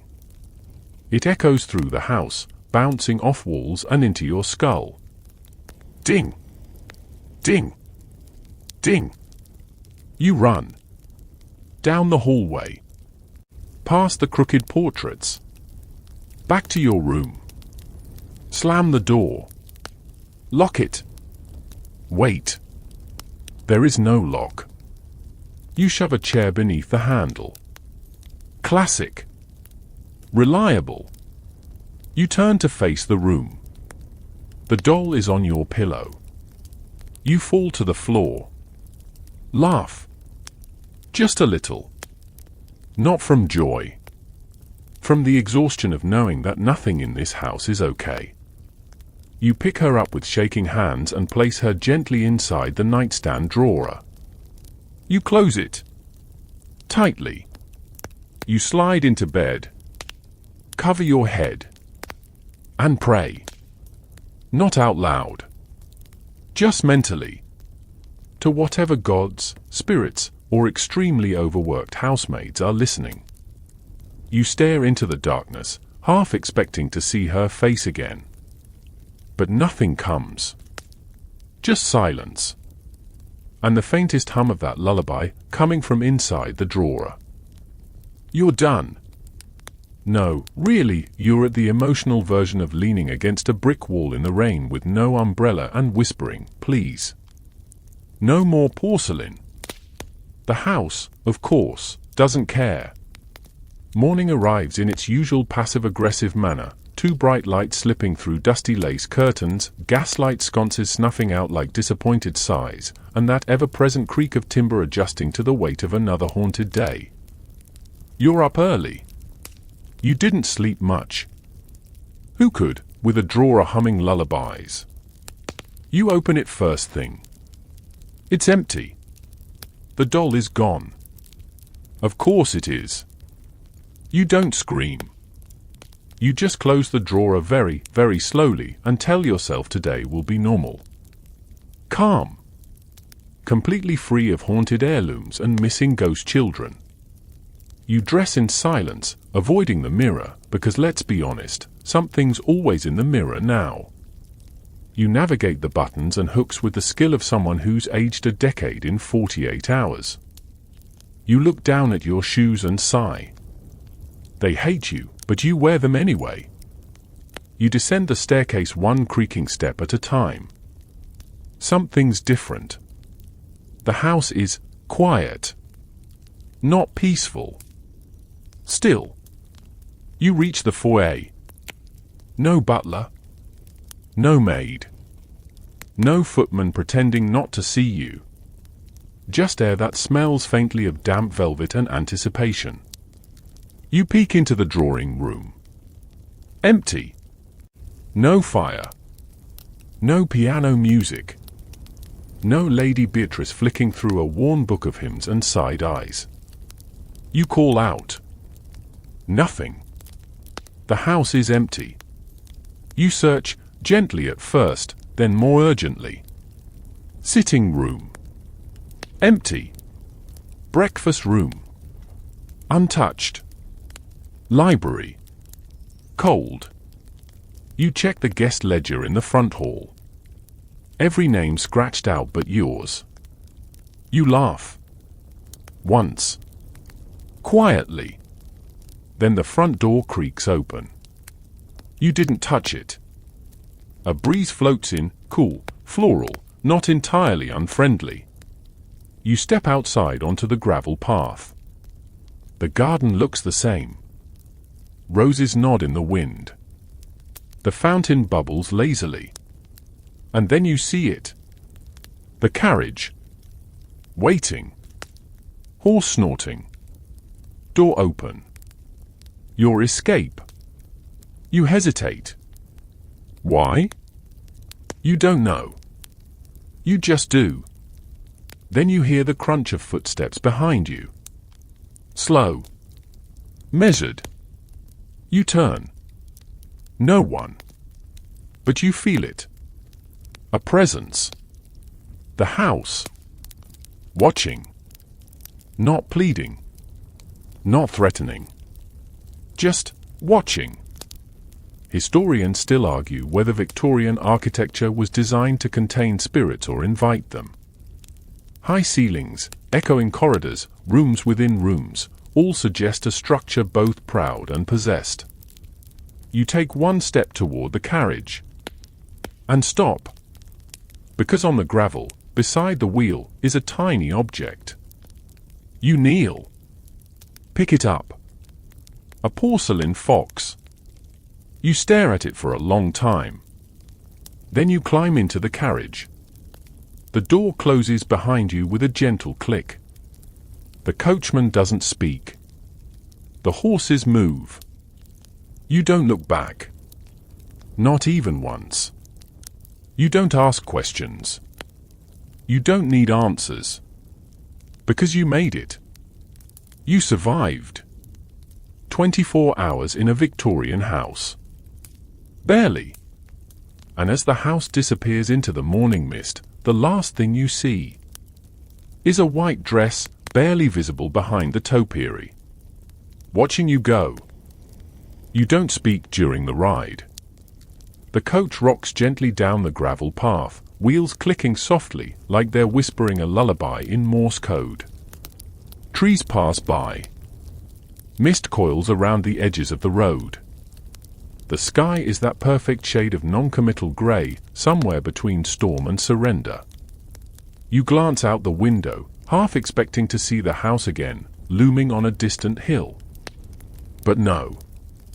Just countryside now. Still. Quiet. Victorian England. On the outside, it's postcard perfection, rolling fields, prim hedgerows, birds with naturally judgmental faces. But you know better now. You've seen what hides beneath the lace and etiquette. The ghosts, yes. But also the discomfort. The rigidity. The unspoken rules stitched into everything from soup spoons to morning attire. You shift in your seat. Still sore. Still haunted. The corset presses slightly, as if it wants a final word. Your boots creak. A faint hint of laudanum still clings to your tongue, even though you never drank it. And your mind? Your mind has officially filed Victorian England under places we do not vacation again. You reach into your coat pocket. Something rattles. You pause. Carefully, you pull it out. It's the fox. The little porcelain fox. You stare at it. It stares back. No tag. No note. Just that same faint smile and cold, perfect glaze. You hold it for a moment. Then tuck it away. Because you already know. Some things never leave with you. They just come along. Historians still argue whether people of the era were fully aware of how claustrophobic their customs could be, or if they truly believed all the layers, rules, and rituals were for the best. You now suspect it wasn't ignorance. It was habit. A slow, generational folding in of the self. You survived their world. Just barely. But you didn't belong there. You never could. And deep down, you suspect they knew it, too. The carriage slows. A village appears on the horizon. Familiar shapes. Modern ones. A shop window. A sign. A bus stop. The coachman pulls the horses to a halt. You step down, feet wobbly. You nod a thank you. He tips his hat. The carriage turns and disappears into the fog. Just like that. Gone. You stand there for a long time, breathing in the sweet, glorious air of the present. And you say it out loud. I'm never sleeping on straw again. Not even as a joke. Not even at a themed hotel. Now, just take a moment to lie back, let your arms rest by your sides, and soften the line of your jaw. You've come a long way tonight. You've endured the corsets, the cutlery, the creaking floors, and the unsolicited mustard poultices. You've stared into flickering gaslight and survived more supernatural eye contact than any rational person should. And now, finally, you're back where you belong, wrapped in a blanket that doesn't scratch, breathing air that isn't 70% coal dust. Let your eyes grow heavy. Let your body remember that it's allowed to relax again. The porcelain fox can't follow you here. Not really. You're safe. No bells. No footman. No ghost children rearranging your doll collection while you sleep. Just stillness. And the soft thrum of whatever comforts surround you. Maybe a fan humming gently in the corner. Maybe the quiet echo of rain on your window. Maybe just your own breath, steady, rhythmic, grounded. Let the weight of that old house drift away now. Let it dissolve, brick by brick, into a distant dream. Let the garden fade. Let the portraits turn their eyes away. Let the fox curl back into porcelain sleep. You don't need to understand everything. You don't need to explain it to anyone. All that matters now is rest. Deep, honest rest. So breathe in slowly. And exhale even slower. You've made it through one of the strangest nights imaginable. You've earned this softness. This quiet. This calm. Let it hold you. Let it hum you to sleep. And if, just before you slip into dreaming, you hear a tiny scratch from under the bed, it's probably nothing. Probably.